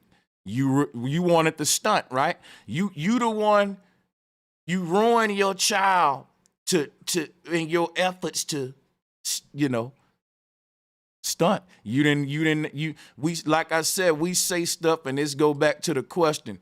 Has the statement, my kids ain't gonna want for shit, helped in ruining our youth? I agree. I say yes, and you definitely see a lot of the rich kids out here. They really can't cope with reality because, and you know, not even just like kids that are rich, but a generation of parents that'll just like, oh, they giving their kids stuff to kind of compensate or whatever, or going the extra way. And it's like, that's an issue that you as an individual have to deal with, not your child. So you putting your child in a grown person car, they getting attention from grown folks and shit like that. And it's really for you trying to live vicariously through your child, you putting them in a dangerous situation. You know what I'm saying? Because, you know, if you 15, 16 with $100,000 car and all that watches on and shit, you don't know what that come with. Other people know how much that shit costs, and you could get in trouble. Somebody could come and get you, knock you on the head, but you just innocent and don't know. And your parent is trying to live through you, trying to make up for lost time or what they thought they didn't have. But like you say, it's spoiled and rotten, and it don't really do no good. Yeah. Definitely. I know. Sanchez? I ain't gonna lie. I know a kid that grew up like that, and like, you know, parents gave him everything. We was in elementary school. He was with $1,000 watches and had, you know, Tahoes and matching trucks and shit when we was in high school. And it's like he can't do shit for himself. He still got, you know, 30-some years old, still got called pops for everything. So you end up creating a permanent dependent. You know what I'm saying? But see, some of that though come back, like, because for me, it's just, you can do that shit if you're going to teach the work ethic. You're going to do that shit if, like, because to me, it's not just one way. I mean, if you got it like that, you got it like that. Your kids should benefit from it. But you still have to instill the work ethic in your children. So if you leave that part out of it, you know what I'm saying, or you do it the wrong way, like let's say P did, you know what I'm saying, you bringing your son in on some shit with some chips, you should have that nigga cutting grass.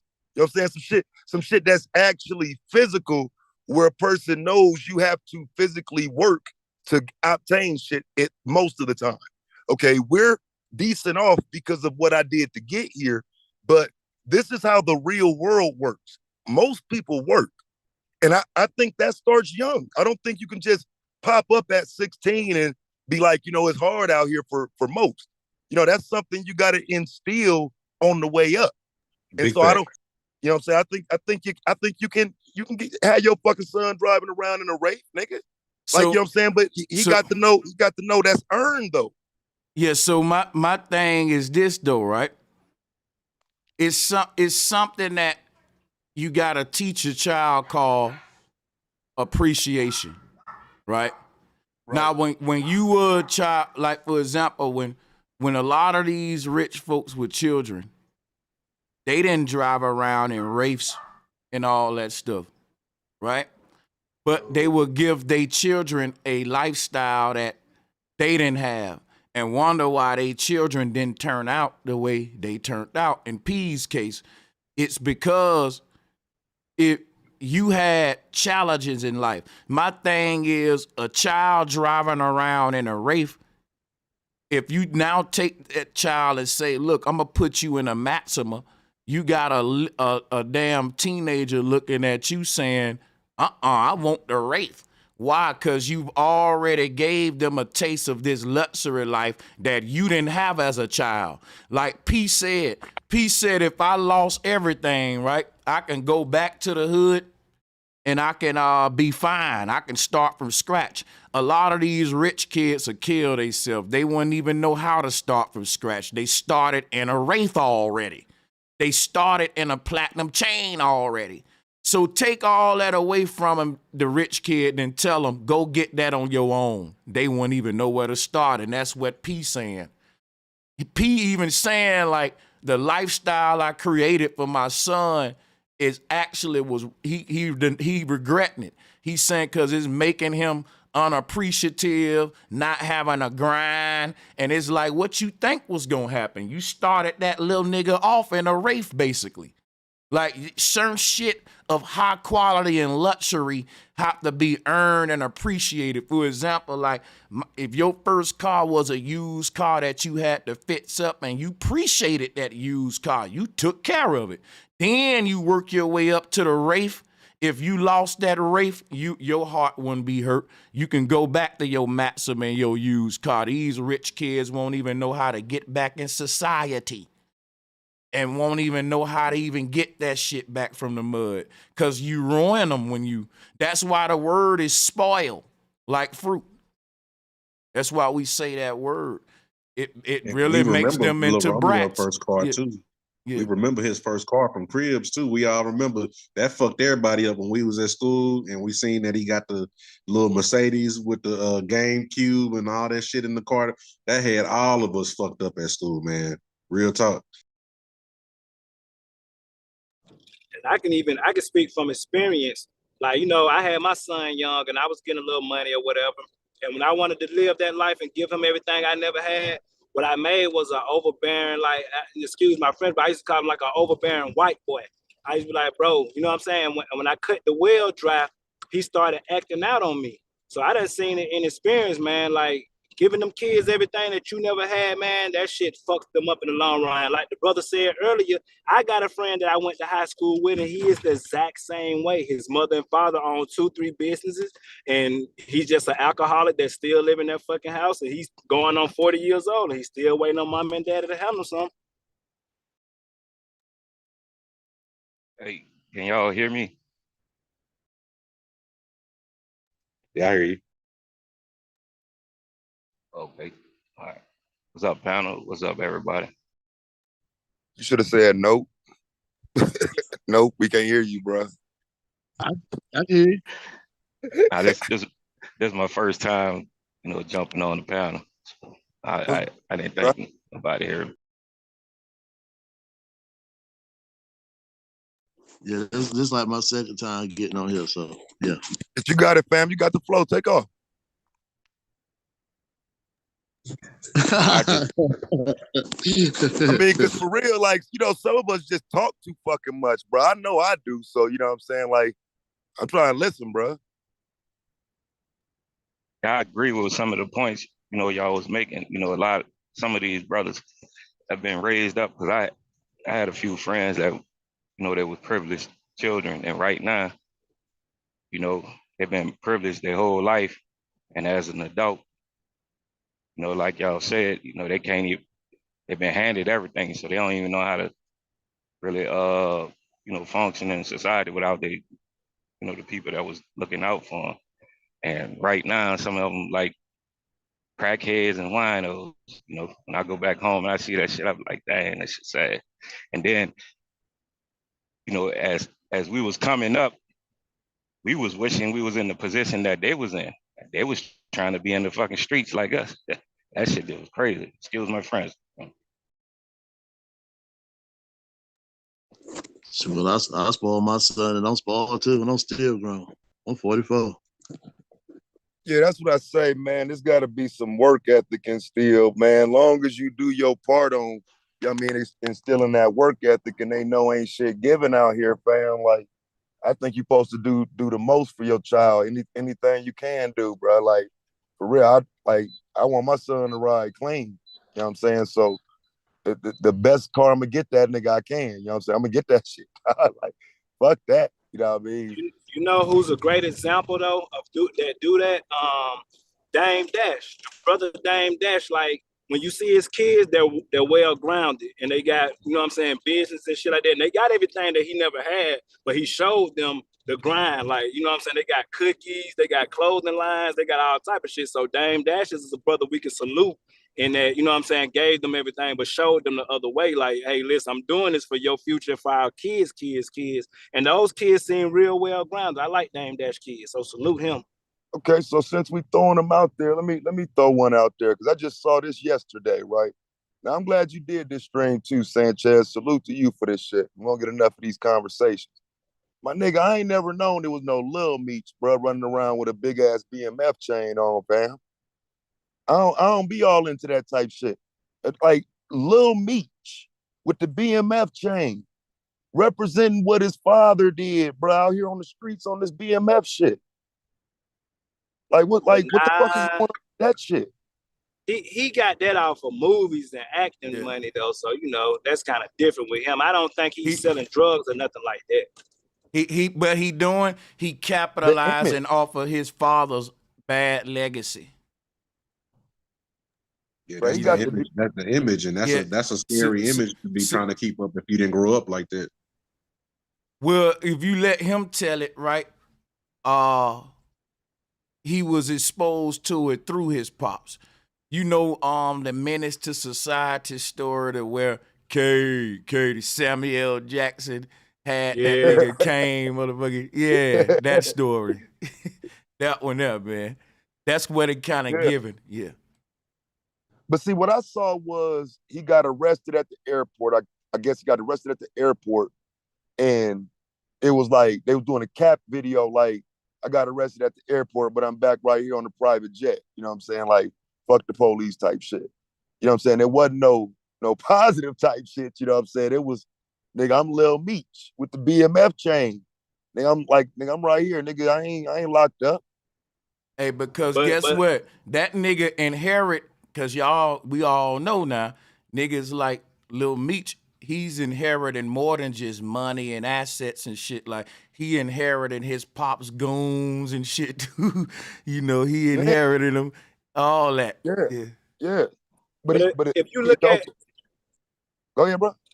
No, I was finna say, if you look at Lil Meech past though, he was kind of fucked up though, 50 Cent paid for him to go to acting school, gave him 2 years in acting school and brought him to LA.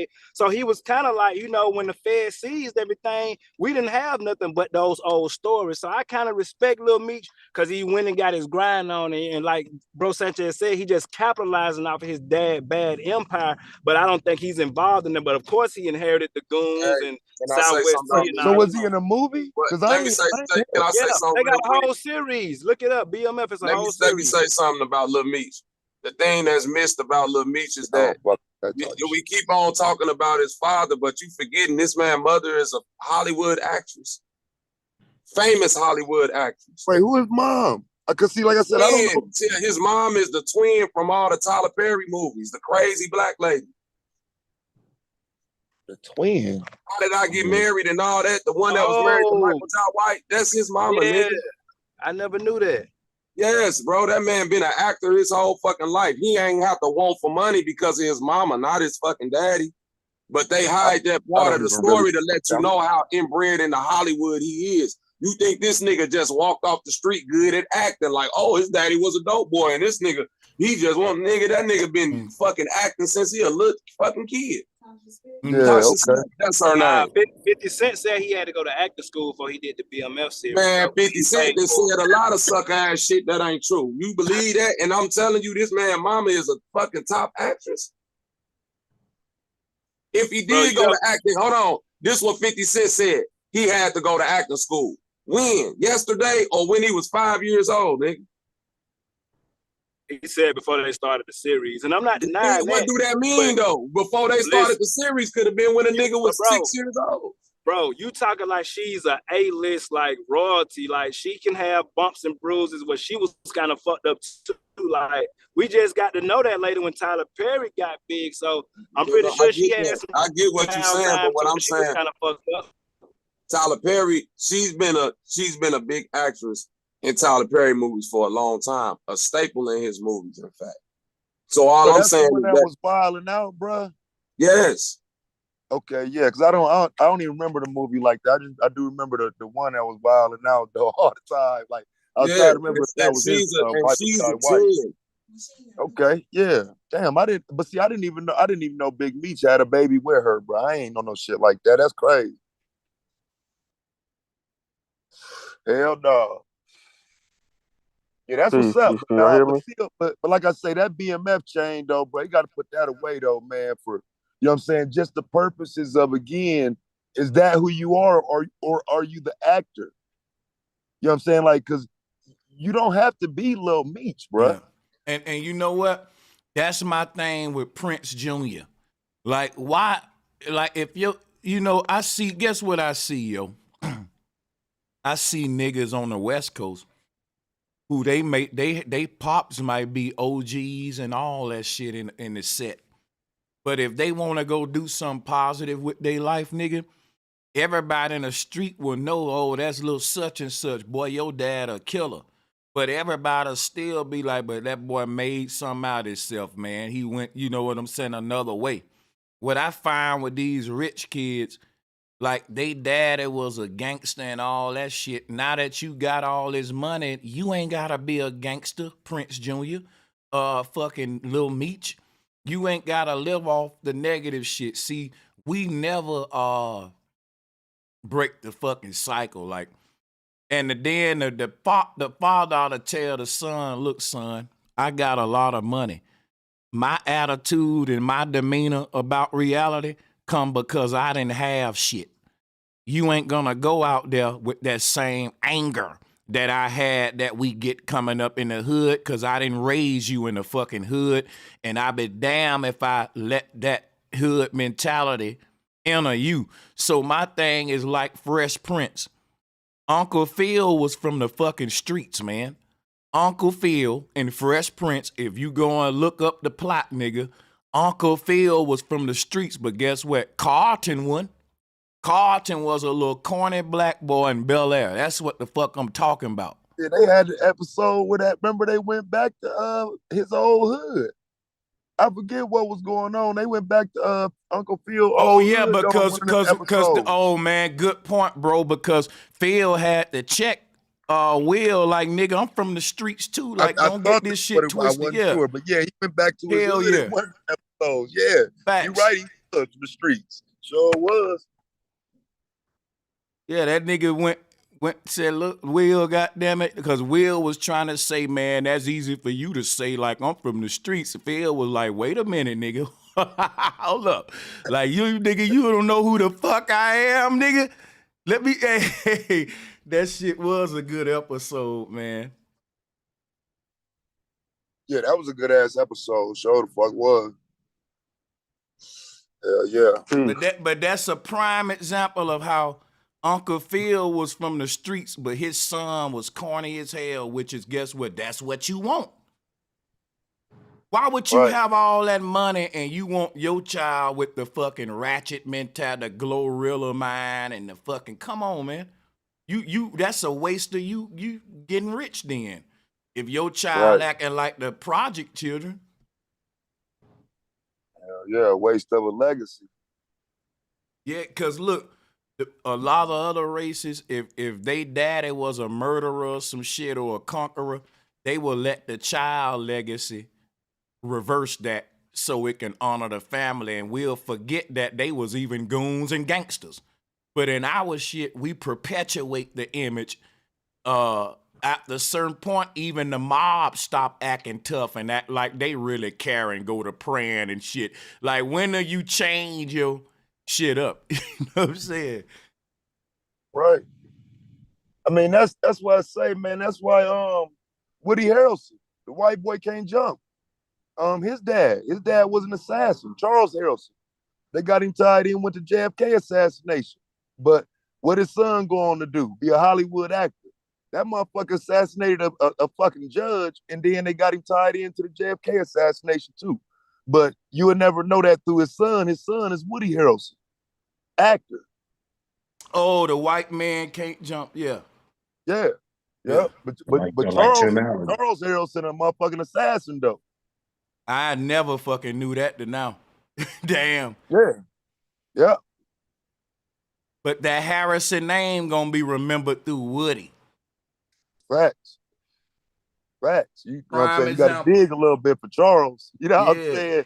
You gotta dig a little bit for Charles. He there. You know what I'm saying? You can Google him and pull it right on up. But you know what I'm saying? That, like you say, that name living through Woody though. That's like we'll see these organizations giving out stuff in the hood, Red Cross, all this stuff, and we'll say that's what's up. But if you go look at the founders of these joints and go to tracing their family back, you'll end up at slave owners and shit and all like that. But see, they family thing, like nobody gonna think Sam Walton and slavery. They gonna think Walmart. So that's what I'm saying about. Oh yeah, salutes to everybody on. You got the floor. Salutes to everybody. You guys, we glad to have you. All right, peace.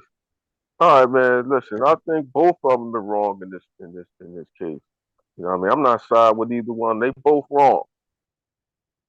They're both wrong. Because first of all, Master P said, I was not going to go to the internet, but then he went to the internet. And they both blaming each other, but they're not blaming the root of the problem, which is the system that we're in. Because they don't mind giving young black people like Master P at that time money, but they don't tell you how hard it is to maintain that. And eventually they just got, apparatus to take that money away from them. And they just run around blaming everybody else instead of the system itself. And it's a shame that these two, let me tell y'all a story. I was at, Julius Erving, Dr. J, right? One of the greatest basketball players. Oh yeah. You know what I'm talking about? Mm-hmm. So I'm at his crib. And Dr. J had sons. So the son was complaining. Well, we was sitting there all like, man, you got this, you got that, you got this big old house. But then the son says, yeah, but then he says, yeah, but my dad and I never here. And we like, what? Like, your dad, our dads ain't never there either. Oh shit. But to make a long story short about him, he wound up dead a short time after that. I don't know if y'all know about the story. He wound up driving his car into a lake and killed himself. Damn. Yeah, so Master P got to be careful, man, because these kids, man, Yeah. That's what I would. psychologically, they could be damaged Man, I'm so because they glad not you. looking. Yeah, go ahead. I'm Yeah, sorry. go ahead. No, you got it. No, I'm just saying it's deeper. You know, this is not a black or white thing. It's not a father and son thing. This is a human problem that we have in the United States, that you're nobody unless you have something. And the people that don't have anything are trying to blame everybody else and trying to do everything. And in this situation right here, I just think they both wrong, man. And Master P need to really check himself and really sit down and get back with his son and just figure out what the hell is going on. And we just gonna always have this problem because they ain't the first and they ain't gonna be the last. And I land my plane right there for now. Yeah, Hey, man. can y'all hear me? Yeah, salutes, LaShawn. How you doing? Yeah, we can hear you. Go ahead. Hey, I'm out here on this blacktop in the backwoods of Arkansas. Let me ask this brother something. You said Master P went to the internet. Did he go to the internet on the defense, or did he go to the internet on the offensive end? Well, I'm still trying to catch up. I don't think that really matters. He went to the internet. Like, what would he have done 30 years ago when there was no internet? Let me speak to that. That does matter, and I wanted to speak to that. I think we all can weigh in on that one. I would like to hear all y'all got to say about this, because as I've been on the internet for a while, like a lot of us, we got a whole business we do off here, right? We know not to mix family with it. In fact, when we call it, like if you get into it, right, with somebody, they go to bring it up your family issues, that can be seen. So my thing is like, hold on, let me make what I'm saying is like, you will have a person on YouTube, they'll be successful, but you'll never know what they going through with their family, and they'll keep it that way. But I do see a lot of celebrities, because they live with their life kind of in the camera, that when they get mad at each other, they will use their internet for therapy and go to the fans like, look at what he doing to me, and they'd be going against their own family member, whereas we would be just the opposite. I do see, and not just celebrities, but a lot of folks will go online and say, let me tell y'all what my mama did.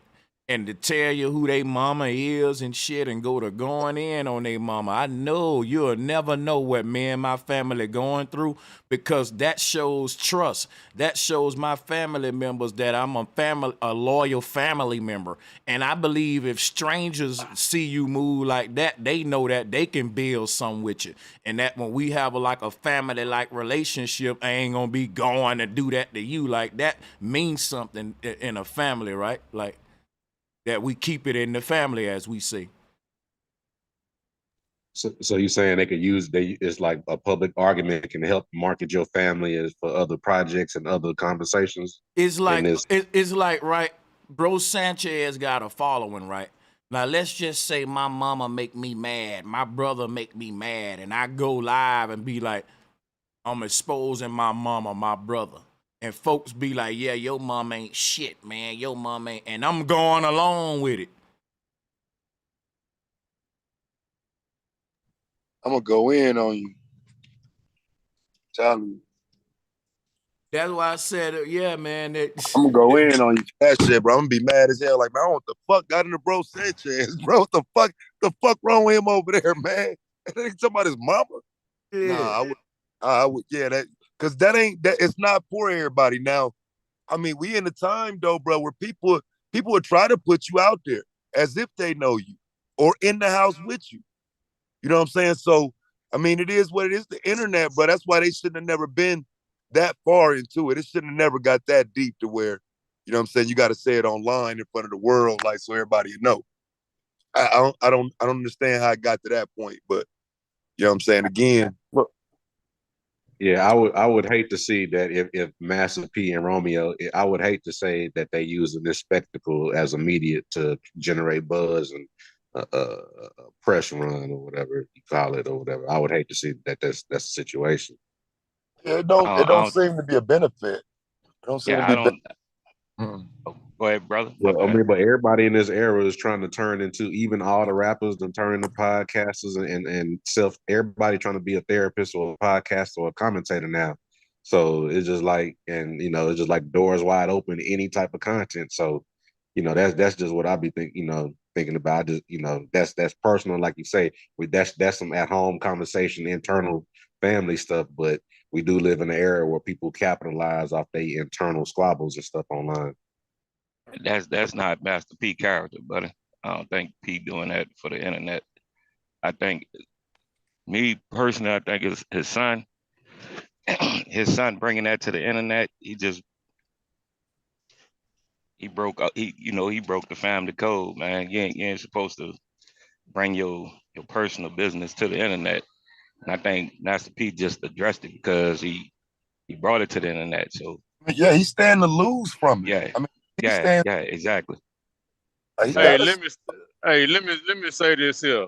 From what I got, see, I ain't into this celebrity shit, but for what I got, Romeo is upset with Master P because Master P is mourning over what's that dude name? What's that dude name? Yeah, yeah. He mourning over Twig and then mourning over his own daughter, which Romeo's sister. You know what I'm saying? So if anybody was following those two patterns, I don't think it's a matter whether we put on the internet or not. People would have figured it out. You know what I'm saying? They had their mind open. Yeah, but see, for me, that's cause see, look, man, I lose somebody close to me, man. That ain't none of y'all motherfucking business. But if somebody I used to work with dies and the world is saying some shit about it, I might say it too. But I might not be ready to talk about my own, fam. Like that to me, that was bad to say, because if I ain't ready to talk about my daughter, I ain't ready to talk about her. A DJ that's not completely attached to me ain't the same as my fucking daughter, bruh. I might not never want to talk to the internet about my daughter, nigga. But Taz, hold up, Taz. But let's say this. Let's just say Romeo just said what's on the surface. He didn't really tell the secrets, because I'm pretty sure he had some shit, the Joker in his boot that he's not saying. He didn't really. He only went with what we saw on the surface. Yeah, I don't think with the lifestyle that he was provided that he can have a Joker. That's what I'm saying. Like you know what I mean? Like, to me, it's absurd. Can I give you an example? Can I give you an example? Sure. Let's say, for instance, he said, "Well, he robbed me of my rap snacks money, right?" And he know Master P had a side piece that that Master P was taking care of. And he like, "Well, you ain't give me my rap snacks money, but yet you got that side chick over there that you bought that little condo for." He didn't say that, but let's say, just say for instance, he put it all out there, because we wait for him to tell more secrets now, which he didn't. You know what I mean? It's like he took the high road, because I'm pretty sure he got some more up his Right, sleeve. but that also means he could just outright lie or be on some bullshit or insinuate some shit. And so, well, yeah, because see, I operate as the father, not the son, though. See what I'm saying? Well, let's say he got some truth. He can lie, but let's say he got some shit that's true too. Yeah, I mean, it's okay. So even if that's the case, it's still an L for Romeo. You know what I'm saying? Like, I don't think nothing you do to your father is going to amount to it being okay. Like nigga, your whole life was your fucking rap snacks money. You better shut the fuck up, little nigga. The fuck? Your life was rap. You was born into rap snacks money, motherfucker. The fuck you talking about? Shut the fuck up. My thing is this, right? If Lil Romeo don't own rap snacks, and no type of paperwork that ties him into any percentage of ownership into the company, it's kind of a failure on P's side. But for the same reasons why a lot of these artists don't own a lot of their intellectual property, they will let their children engage in bad deals too. Right, but see, we don't know the snacks deal. The rap snacks deal might have been a bad deal. And I Yeah, think that's what I'm saying. Yeah, if You know what I'm the saying? rap, And they both lost. And that Romeo ain't the only one lost shit. P lost. yeah, that's what I'm saying. That's what I was saying. Yeah, So I mean, but these but bad that's deals. still, Yeah, but Sanchez, even if that's the case, that's still wrong for the son to jump out there saying my dad got involved in a bad deal and fucked this money up I thought I had coming. That's still wrong. but guess what it'll do though? Even though that's wrong, as a content creator, I'm gonna eat it up to prove the point that see, all these niggas still ain't learning how to read contracts. They still engaging in bad deals generation after the next. And this is why the generational wealth gap so big, because we ignorant. Ignorant means to ignore like important shit. Like when I'm playing a video of somebody flipping to the back page and ignoring what the contracts say, just signing it, that's ignorant. See what I'm saying? You ignoring important shit. So it's like a lot of time our ignorance really be costing us in life. And like when I see all of these artists get fucked out their deals, you would think they would say, my son will never get a bad deal. I got a bad deal, but my son will never get one, right? You ain't gonna fool me twice. But what they say is, well, my son ain't gonna never want for shit. And yeah, your son may have all the luxuries in life, but do they own their masters? Do they own their motherfucking shit with their name on it? Can I say something? Go ahead. Yeah. Hey, I'm from New Orleans, right? So I came up, with some guys that was signed with I went to school with some dudes that was signed with no limit and everything. Even Cash Money. I went to school with some of those guys that was signed with Cash Money. I can say this from what I seen at that moment when P was on the rise. A lot of them guys from my city that signed with Master P and signed with Cash Money at the time, them guys wasn't reading no contracts. They found out the business later on, when the money stopped flowing in. I could say this about Master P because I had some partners. I had a partner named Hassan that Master P rapped about him in Body. We went to high school together. We went to Forshey. Hassan, what Master P was doing, he gave all the guys he signed, he gave them starter kits. And what I mean by starter kits, he gave them what they wanted. He gave them the No Limit, the tank. He put money in their pockets. He brought them brand new cribs. I ain't gonna say all of them was brand new cribs, but he put them in cribs, took them out of New Orleans, housed a lot of them in Baton Rouge, brought them brand new cars, whatever year that was, like 90, 97, 98, they had that year car, whatever they wanted. As a businessman, P calculating all this stuff. They not even making money yet. And he breaking them all. They not even making money yet. So when they albums drop and that money come in, P got to recruit that money. And these dudes flying different places, they doing all this. P funding all this stuff. What I heard through the grapevine, with that whole situation, they was depending on P to do everything. Nobody wanted to step up and be bosses. And just like you said, they didn't read their contract. And this was going on in my city. A lot of them guys, all they wanted to do is shine in front of people that didn't have it, the less fortunate. Like, bitch, we on top now. We with Master P. You know what I'm saying? And nobody took their business and went forward with it. Everybody just waiting on P to hand out to him. You know what I'm saying? And I seen this with my own two eyes, just being from the city. And when he started, like I said, when the money stopped coming in, when their records wasn't selling and they wasn't doing what they had to do, he just started cutting ties with them. And even with the Soulja Slim thing, because I had a cousin that ran with Soulja Slim. Slim, it was another one that, there's another one that was just flashing. He had the Cadillac truck at the time. All of them, they was in the city just flossing, man. and not reading their contract. And then, you know, like when the money got dry, everybody, I ain't gonna say everybody got mad at Pete. Soulja Slim was one of them that got mad at him. But if you look at any other artists that were signed with Pete, you don't hear nothing negative about Pete fucking over them with their money. You know, they didn't do their due diligence of reading that contract. Yeah, you know? because P had a lot of artists, and the amount that complain is like minuscule compared to how many artists that nigga signed. I would say that too. Yeah, but brother Sanchez, him messing over guys in the street is different than messing over your son. That's totally different.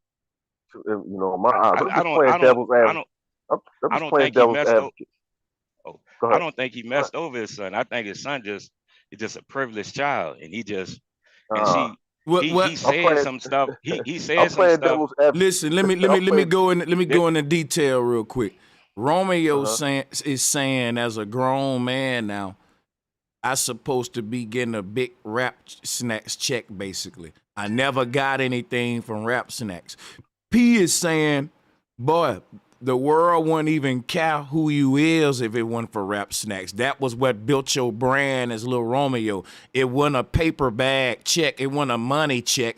It was like a lot of times in the music game, you do a deal and it ain't got nothing to do about money. It can be other things. It can be just because the deal, just say I'm doing a McDonald's deal, right? Or some shit like that. But the deal is more like McDonald's gonna be helping me more than I'm helping them, because don't nobody know who I am and they just believing in me, giving some new talent a little shot. It ain't like I'm helping them, they helping me. And that deal with that much leverage, McDonald's can say, we ain't paying you shit. You ought to be lucky we putting your face on our commercial. You see what I'm saying? So I disagree. I disagree, brother Sanchez. I'm giving you an example of how labels do, of how they do. Man, you could disagree all you want, dog. There's been several times where we've opened up for big name people for free and we didn't make shit, and it was our honor to open up for Rick Ross. When you got a different labels trying to open up for a big artist, for example, in they city, and the other group saying if they want that spot, look, we'll do that show for free. Right? They getting that spot, bro. And why are you trying to get paid? And guess how they gonna get their money? Because when they open up for Rick Ross, they finna pop the trunk and sell CDs when everybody walking out, and they finna make all that money anyway. You ain't looking at it how shit really go in reality though. Like a lot of these folks, they use they leverage on you in the game. Like if you're an artist and you trying to get in a big venue, what you ain't benefiting them folks. They can say, look, man, we gonna let your ass do stand-up comedy in our club. We ain't paying you shit. Now, if you make enough people laugh, we might think about paying your motherfucking ass. Now, what we will do is when your show is over, you can sell T-shirts and cups about a funny joke you made and all that. I just went to a comedy club. You see shit like that. That's how they'll do it. With that leverage they'll use on you. Just an example of how they do it, though. But yeah, go ahead. Well, you said, well, here's the thing. I was trying to Google it real quick, but Little Romeo, now I'm just playing devil's advocate, brother Sanchez. I'm not trying, I want everybody, it get kind of, redundant if everybody agree. So I'm just taking Little Romeo's side because I believe everybody. I ain't taking neither one of them side. Okay. Nah, I ain't taking neither side. Okay. Well, I believe that Little Romeo has a point to a certain degree, and I'm just like, okay. Now you said that from what I'm hearing, you're trying to say that Little Romeo should have done this as a promotional thing. No. What I'm saying is Romeo thought that there was going to be some money at the end of the tunnel, but what P came out and said was, no, son, then nobody get paid for that. That's what helped build you as Lil Romeo. he said that too. Well, Not well, not to cut. That's okay. what P Well, I just said out of his. disagree. Yeah, Listen, he said that out of his mouth. listen, though, It was Victor. promotion. You but just realize when you disagree that you're not disagreeing with me. You disagreeing with Oh Master yeah, P. That's with what I'm Master P. saying. Yeah, with Master P. That's what I'm saying. And that's Go ahead. that's Y'all what I'm disagree. telling and that's what I'm telling you. Most of us disagree with Master P. We saying, yeah, man, a little. Oh, okay. We're saying, yeah, we kind of think a little bag out the deal is is Well, how can he reasonable. say that? How can he say that when little Romeo got a damn mustache and a goatee on the back? This is little Romeo. He had he had a TV show for about 3 or 4 years. He was a recording artist. So this rap snacks thing came later in his career. So why would you why he's already established as an artist and the TV personality. So why would you do a free promotional deal on potato chips?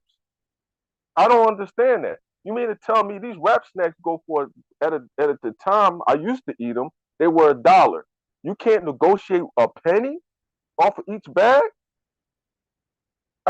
Because it's a bodega on every corner in the hood. And every time I used to go to the store, the rap snacks were empty.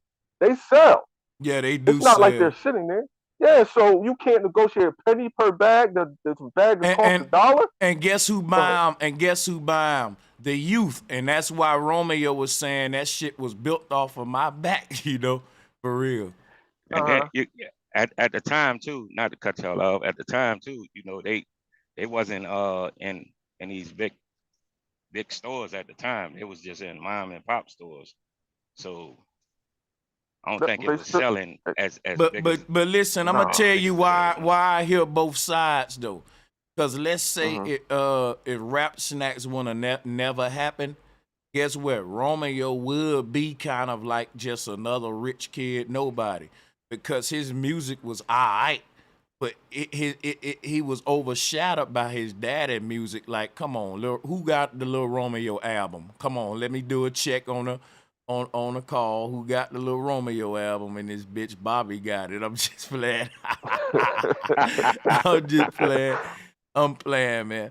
But nah, man, like yeah. So that nigga his name was around the rap snacks, and that was a good look for him as a child. Like got his chips and shit, And he used to play on that. The niggas like, I got my own chips, guy. But like you say, you doing shit for promotion, but it's like if you ain't doing something else to promote yourself on something else, is really kind of lost. And I think that's why it don't look like Romeo kind of doing nothing right now, because we don't see him like you on the snacks, but it's like, all right, what are you promoting that for? You got an album coming out? You on another show or something? Like, what else you doing besides being kind of a recluse? I mean, and if you're a recluse, that's cool, you know what I'm saying? But Well, to his credit, he's trying to say he should have been getting a big, a retirement check off this. I just Googled it, and it says Rap Snacks was founded in 1994. And I made a mistake. Romeo had 2 different bags. He had one when he was a kid and one when he was an adult. So you mean to tell me since 1994, he ain't getting you? That's a hell of a promotion. What's that, 30-year promotion? He didn't get no money from it in 30 years. So I don't understand. a lot of I us. didn't even know them. I didn't know them chips was out that long. Because a lot of 1994.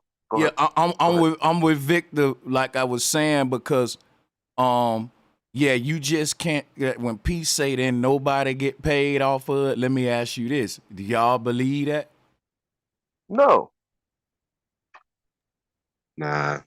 Nah, I don't believe that neither. But let me say this here: salute the Q brother. I see that Q brother. Salute, but y'all go ahead. Nah, like bro from the NO was saying, they was, they all had cars and houses and was flossing, and so you was living nice, but you didn't have all that you was supposed to have, but you was doing good though. You got something. Yeah, that's a fishy situation, man. The rap snack shit fishy. Cause somebody got paid, man. And yeah, salutes Q Butter in the chat room. I'm gonna drop the link out there if Q or anybody else want to join. Salutes to everybody.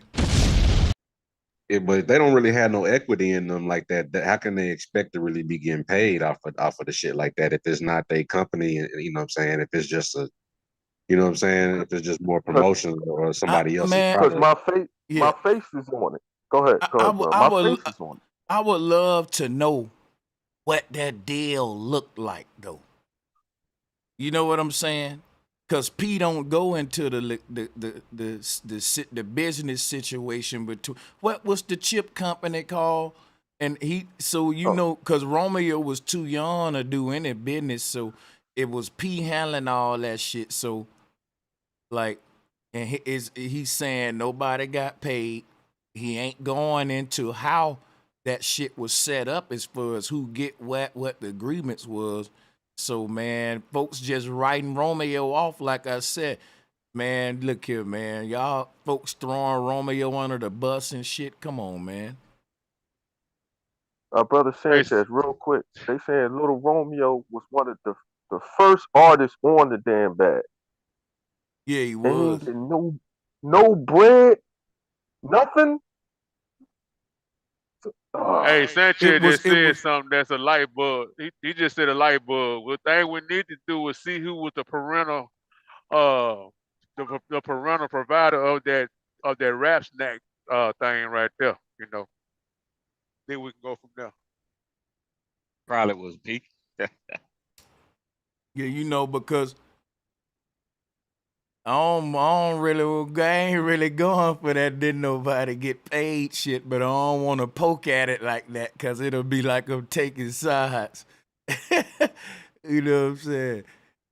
But if it was back in '94 like that, and that's back when he was like a little Nickelodeon kid or whatever, like none of them kids was really getting paid. Hey. They were getting like, and that might have been a part of like his package deal to be on the network or something like that. You know what I'm saying? So, you know what I'm saying? It might have been all wrapped up in the deal to be on TV. You know what's crazy? The Nickelodeon shit plus the rap snack shit, ain't no way neither one of them supposed to be complaining about money. This just show y'all that we need to really get our business game up, bro. He said he was making $5,000 an episode though, and what's her name, Ariana Grande on the show was making $7,000 per episode.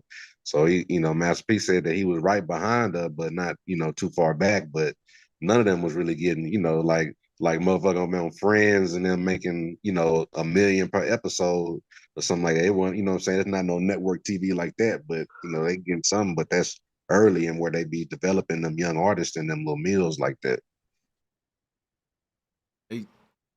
Hey, salutes to the chat once again, and thank y'all for the donations as well. Appreciate the support.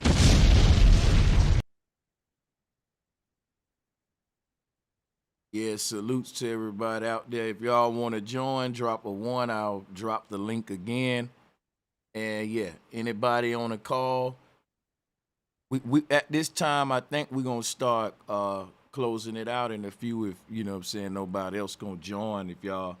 But yeah, salutes, man. We ain't rushing. So look, I'm gonna ask y'all like a couple of more questions though before we start our way out of here.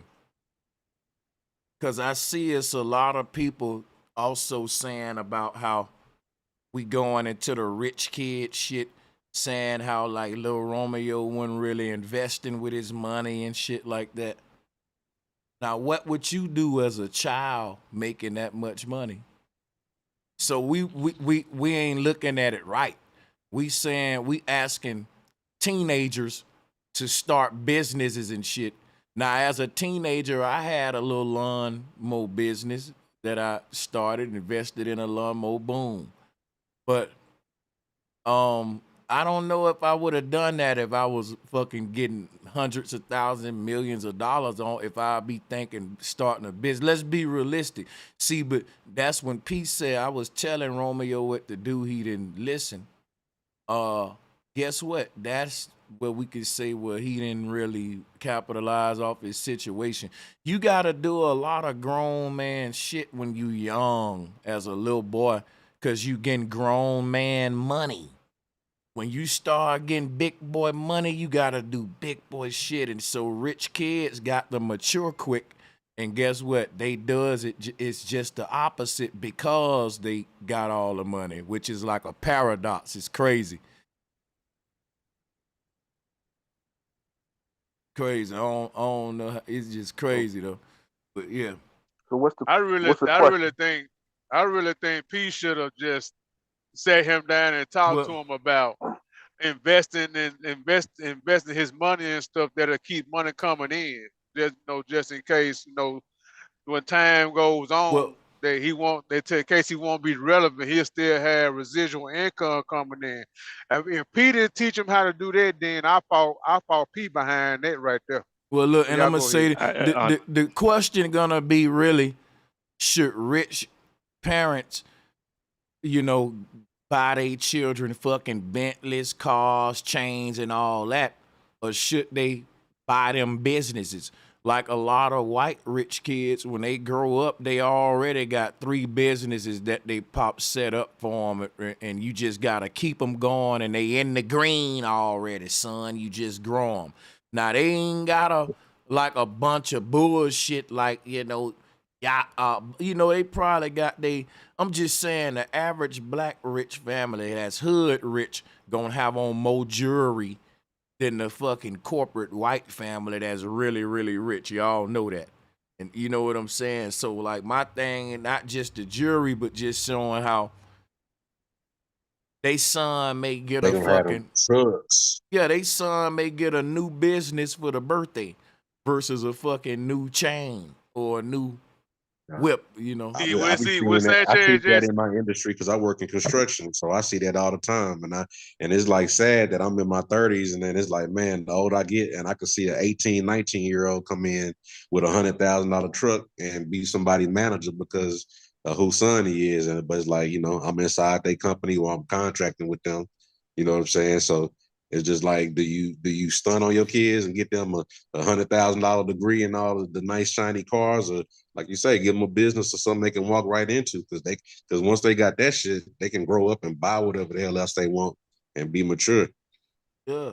I agree. Now, can I answer the question, Brother Sanchez? I agree with that brother, what he just said. Now, I want to say something to the brother, too. Now, I listened to the interview with Nino Brown and Master P, and I'm going full circle with the question. Now, Master P was saying how he was basically messed around or dicked around in Hollywood on certain projects and things of that nature. So Master P looked to Hollywood to get more money, and he looked to the music industry to get more money. So you asked what we do, or what should we do for our rich kids do for their children. What I would have done personally was I would have started investing in politicians. You could go as low as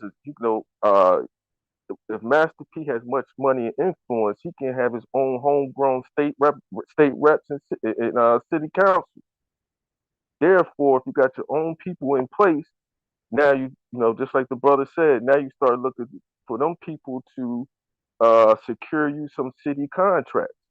And if you got city contracts, state, local, or federal contracts, you'll never have to work again. You'll be rich forever.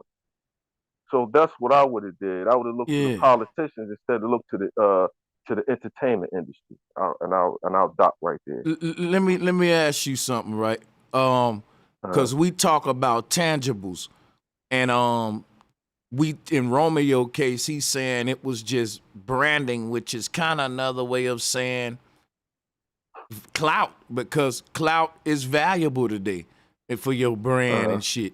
Right? We gonna put your face on the chips and shit. You ain't gonna get no money like what I was saying earlier, but it's gonna help your brand. You saying that's a shitty deal altogether. That's bad boo boo. That right there. Yeah. I'm with you on that, man. Yeah. That it's stupid. The industry, entertainment is the devil. That's Satan. That's Satan's house. So why wouldn't look? I'm in Philadelphia right now. We got a 34-year-old ex-felon running for mayor. So imagine if Master P would have got behind, and he got a good chance of winning. So imagine if he got a Master P behind him, and he runs and he wins the mayorship for Philadelphia with over 2 million people. But you know, And they ginger. in a rap game, they tell these artists and stuff not to even get involved with politics.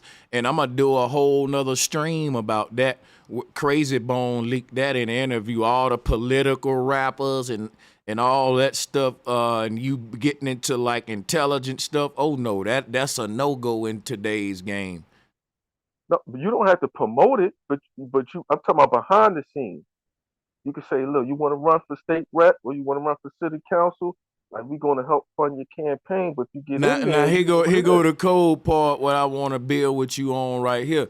When we say behind the scenes, what if I told you that the rap game, the city council members, the chief of police, and all them are already behind the scenes working together to prey on our youth? So going to them to solve the problem is like calling the. That's like what I saw a forensics episode, right? Where this lady, she drove to work every day and she was familiar with the police and shit. And the police was like saying, how you doing? They was familiar with her. She take the route every day and she was telling them like, yeah, y'all look out to me because, you know, and one of the police ended up being the one raping her ass and killing her. And goddamn it, so my thing is, another police was stalking this woman, and when she tried to call the police on him, it was him who was dispatched. He made sure he get dispatched to the call, shit like that. So it's kind of like, just to make a long story short, everybody, the police working with the gangs, they working with the mobs, the government, and all that shit. So ain't no such thing as behind the scenes.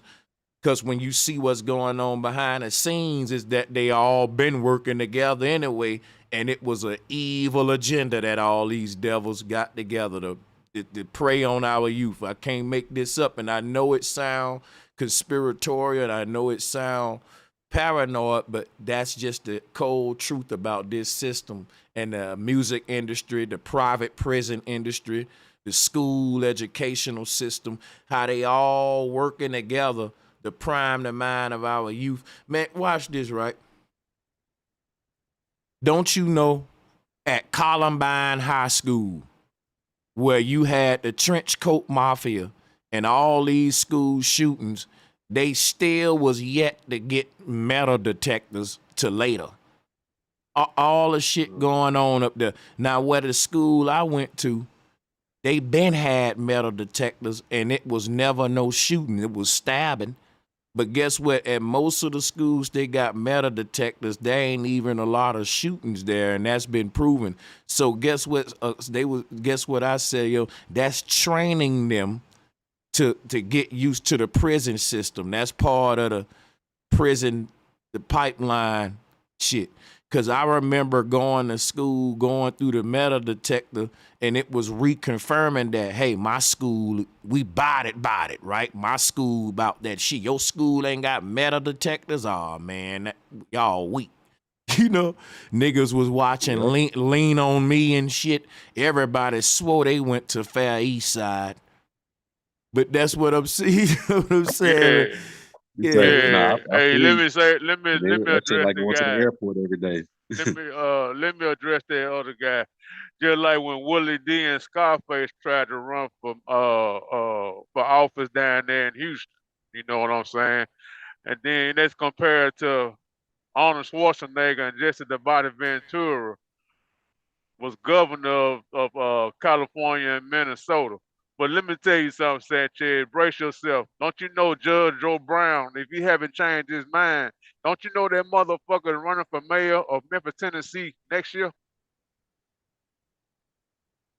Man, this is fucking bro. You know what's crazy? You got this black woman in Fulton County who cracking down on these niggas with the RICO and shit. And look, I heard Judge Joe Brown say on a stream where he was ridiculing snitches. He was like, these brothers be telling, they be snitching. He was joking on it. You give them a pack and this, and they go to ratting. This is a judge that works in the fucking justice system, y'all. Talking about snitching. People, we in trouble. We in fucking trouble. On the other hand, you got a black woman saying, I'm cracking down on all these goons and shit and all the fucking and then the black man who trying to get in office. I know he ain't gonna batter Memphis. Talking about you got a person in office who mad at a snitch. But if nigga, think about what I'm telling you, nigga. Bro, you got judges, police, and stuff. Oh, that nigga ratting. No, they should want the ratting, right? They should make a safe environment for rats, right? Damn. Oh hell, you a rat. How you gonna protect the gang, son? Bro, that's so crazy. That nigga Judge Joe Brown was talking about snitch. That's what I'm saying, trying to be cool online, and you a judge. Oh, I'm hip, man. I'm down. Judge Joe Brown is down, man. I be here to be. I know exactly what you talking about, man. I be here to. Well, I wasn't really talking about politics per se. I was just saying that you have two different types of business. You got intangible and intangible, meaning that like Master P is a tangible business. Like he got pancake mix, potato chips, CD. That's a different type of business because that depends on the public actually buying your product. But you have another type of business where you can actually invoice the government through contracts.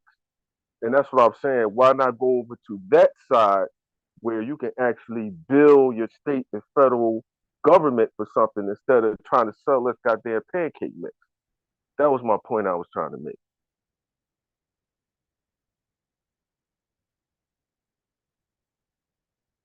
Point made. I feel you.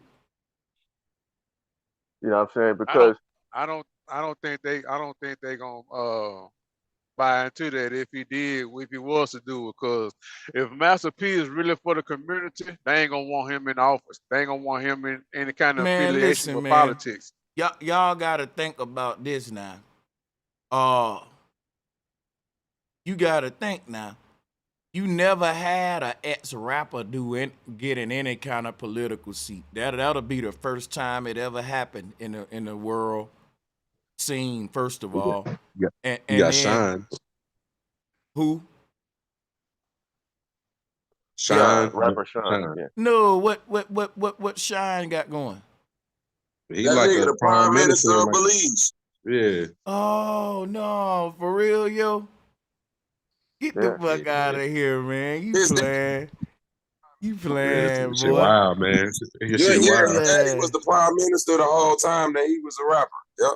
Hey, and let me tell you something. That's another stream I'm going to do about how the rap game controlled by foreigners. And most of these goddamn rappers y'all think from the hood, yo, they foreigners and shit. Bro, I got some deep shit about to go. Listen, bro. Oh, man, bro, this shit, especially for the hip-hop heads, I'm going to hurt y'all heart. Everybody putting Jay-Z at the top. Bro, when I show this video, that's going to show 90%, and listen to the number, 90% of all Jay-Z lyrics, he's stolen from somebody else. And I can play this shit line for line. The man ain't original at all. Like, that shit check was... this out. I just want to say this.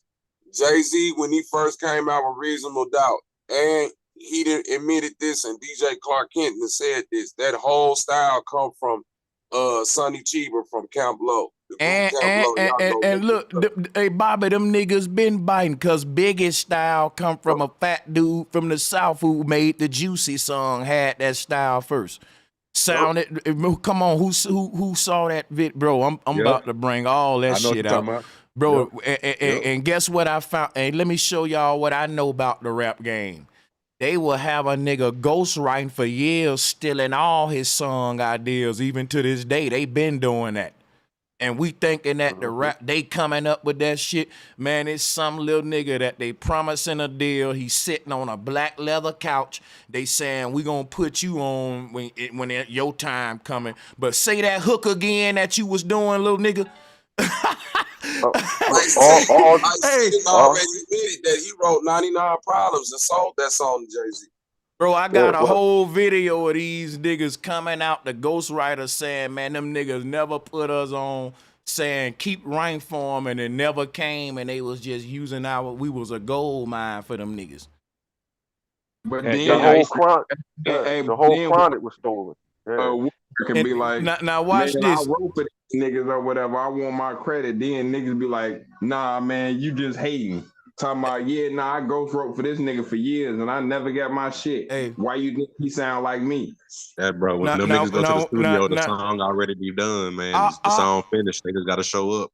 I always thought something was strange about Jay-Z because he never ever wrote his rhymes.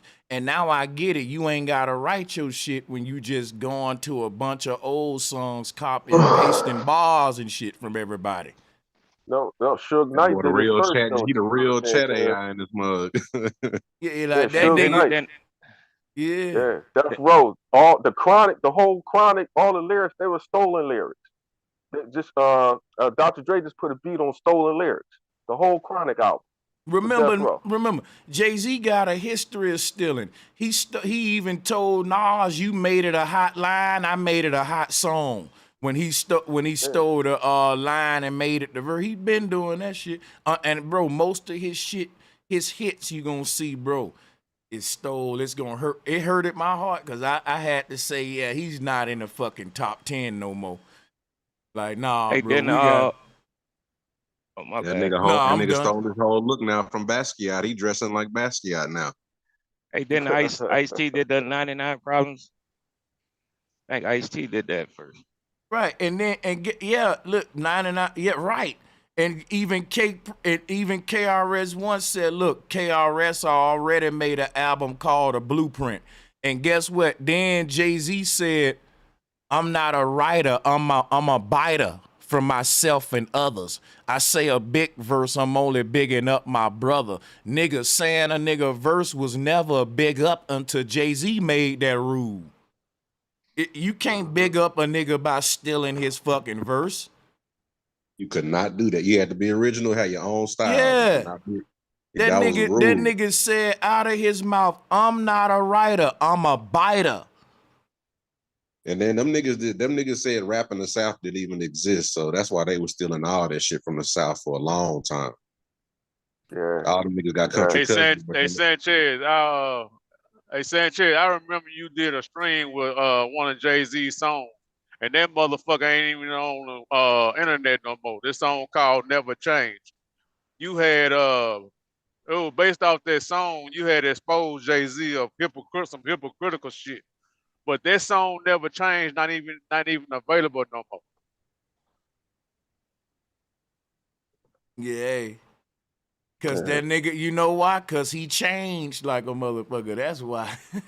Yeah, he changed like a motherfucker. Hey, iPhone, go ahead. We see your hand. Salutes. Salutes, bro. Can you hear me? Yeah, we can hear you. I mean, just off the topic of Jay-Z, this ain't what I want to really speak about, but I believe that he could actually make a verse without writing it down because I do the same thing. So I'll vouch for that. You know what I'm saying? Yeah, you can by copying and pasting. Damn. All right. Now, I ain't saying you do that, but I'm saying he admit. I'm just saying I can really, write a verse in my head without writing it down. I can too, but I also never admitted to being a biter either. And you can't see in my rhymes where because I'm trying to do it out the head, I got to take a line from him, a line from him, a line from him. Now, what if me and you was in the studio, right? What if me and you was in the studio and we said, look, bro, you go off the head, I go off the head. Let's see who verse fire. And everybody's saying my verse fire, but they realize every line in my verse come from a different nigga. It's like making one outfit, borrowing a piece of clothing from all your cousins. Give me his hat, his shoes, his fucking shorts, his shirt, and they like, ooh, boy, your outfit look better than everybody, but he borrowed a fucking piece from damn every fucking body. I went my shit from scratch, nigga. You know what I'm saying? Mm-hmm. There you Battle go. rap. From every battle rap, they was sampling from other battle rappers and freestylers and shit, you know. Yeah, man. He cheating. Majority of the hot rap, like the niggas that hoop in your name, majority of the cold ones never gonna make it. So of course you just take a line from somebody who ain't never gonna be heard from nobody. And you know when you a thief when you start defending thievery. When you say I'm not a writer, I'm a biter. When you start saying if I say a big verse, I'm only bigging up my brother. Nobody asks you that. You feeling guilty, bro. Feeling guilty. You gotta explain why you saying that man whole verse. Yeah. Yeah, you gotta explain. See, I ain't gotta do that if I'm just writing my own shit. And I can big up big in another way. See what I'm saying? Hey, Drake was doing that shit a lot too, man. I gotta expose it, bro. Because it ain't fair, man. It ain't fair, bro. I believe Jay-Z stole some of my lines too, man. Let's get it. Oh, man, bro. We sitting there right now, ass Hey, can you hear me though? Can you hear though? We got you, bro. Go ahead. You got Hey, it. no, because you had spoke on this a while back, but it's true though. Great minds think alike. You know what I'm saying? Because I know that you heard some shit that you had thought originally, and you know wrote it in a rap, and then you hear a rapper say the same shit. I done the same shit. It's just how it goes. You know what I'm saying? Yeah, man. Like, but look though. As a rapper, it ain't that you know how to write a good punchline. You gotta be a good library of lyrics too, so that you don't say a punchline somebody else already said. Cause I remember being in the lab and saying to myself, ooh man, I just thought of a punchline. And one of my homeboys would be like, no, such and such already said that, man. Scratch that off. And I'd be like, fuck. Yeah. Yep. For sure. But what it'll show is that I genuinely thought of that same line, and I get respect like though from them, but I can't keep it though. On me.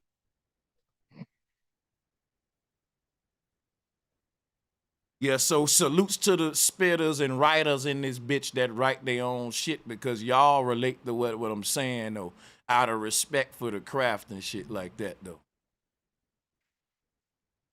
Because niggas used to spend, like when you hear Jada Kiss spitting all them punchlines and shit, we come from the era where a nigga really sat there and played chess with that notebook and pen, and it may have took a nigga 40 minutes for a verse, 40 minutes on the next verse, and it sometime it go quicker than that because you feel it and the beat going and it just flow, but it's still a level of word wizardry is what I call it, penmanship.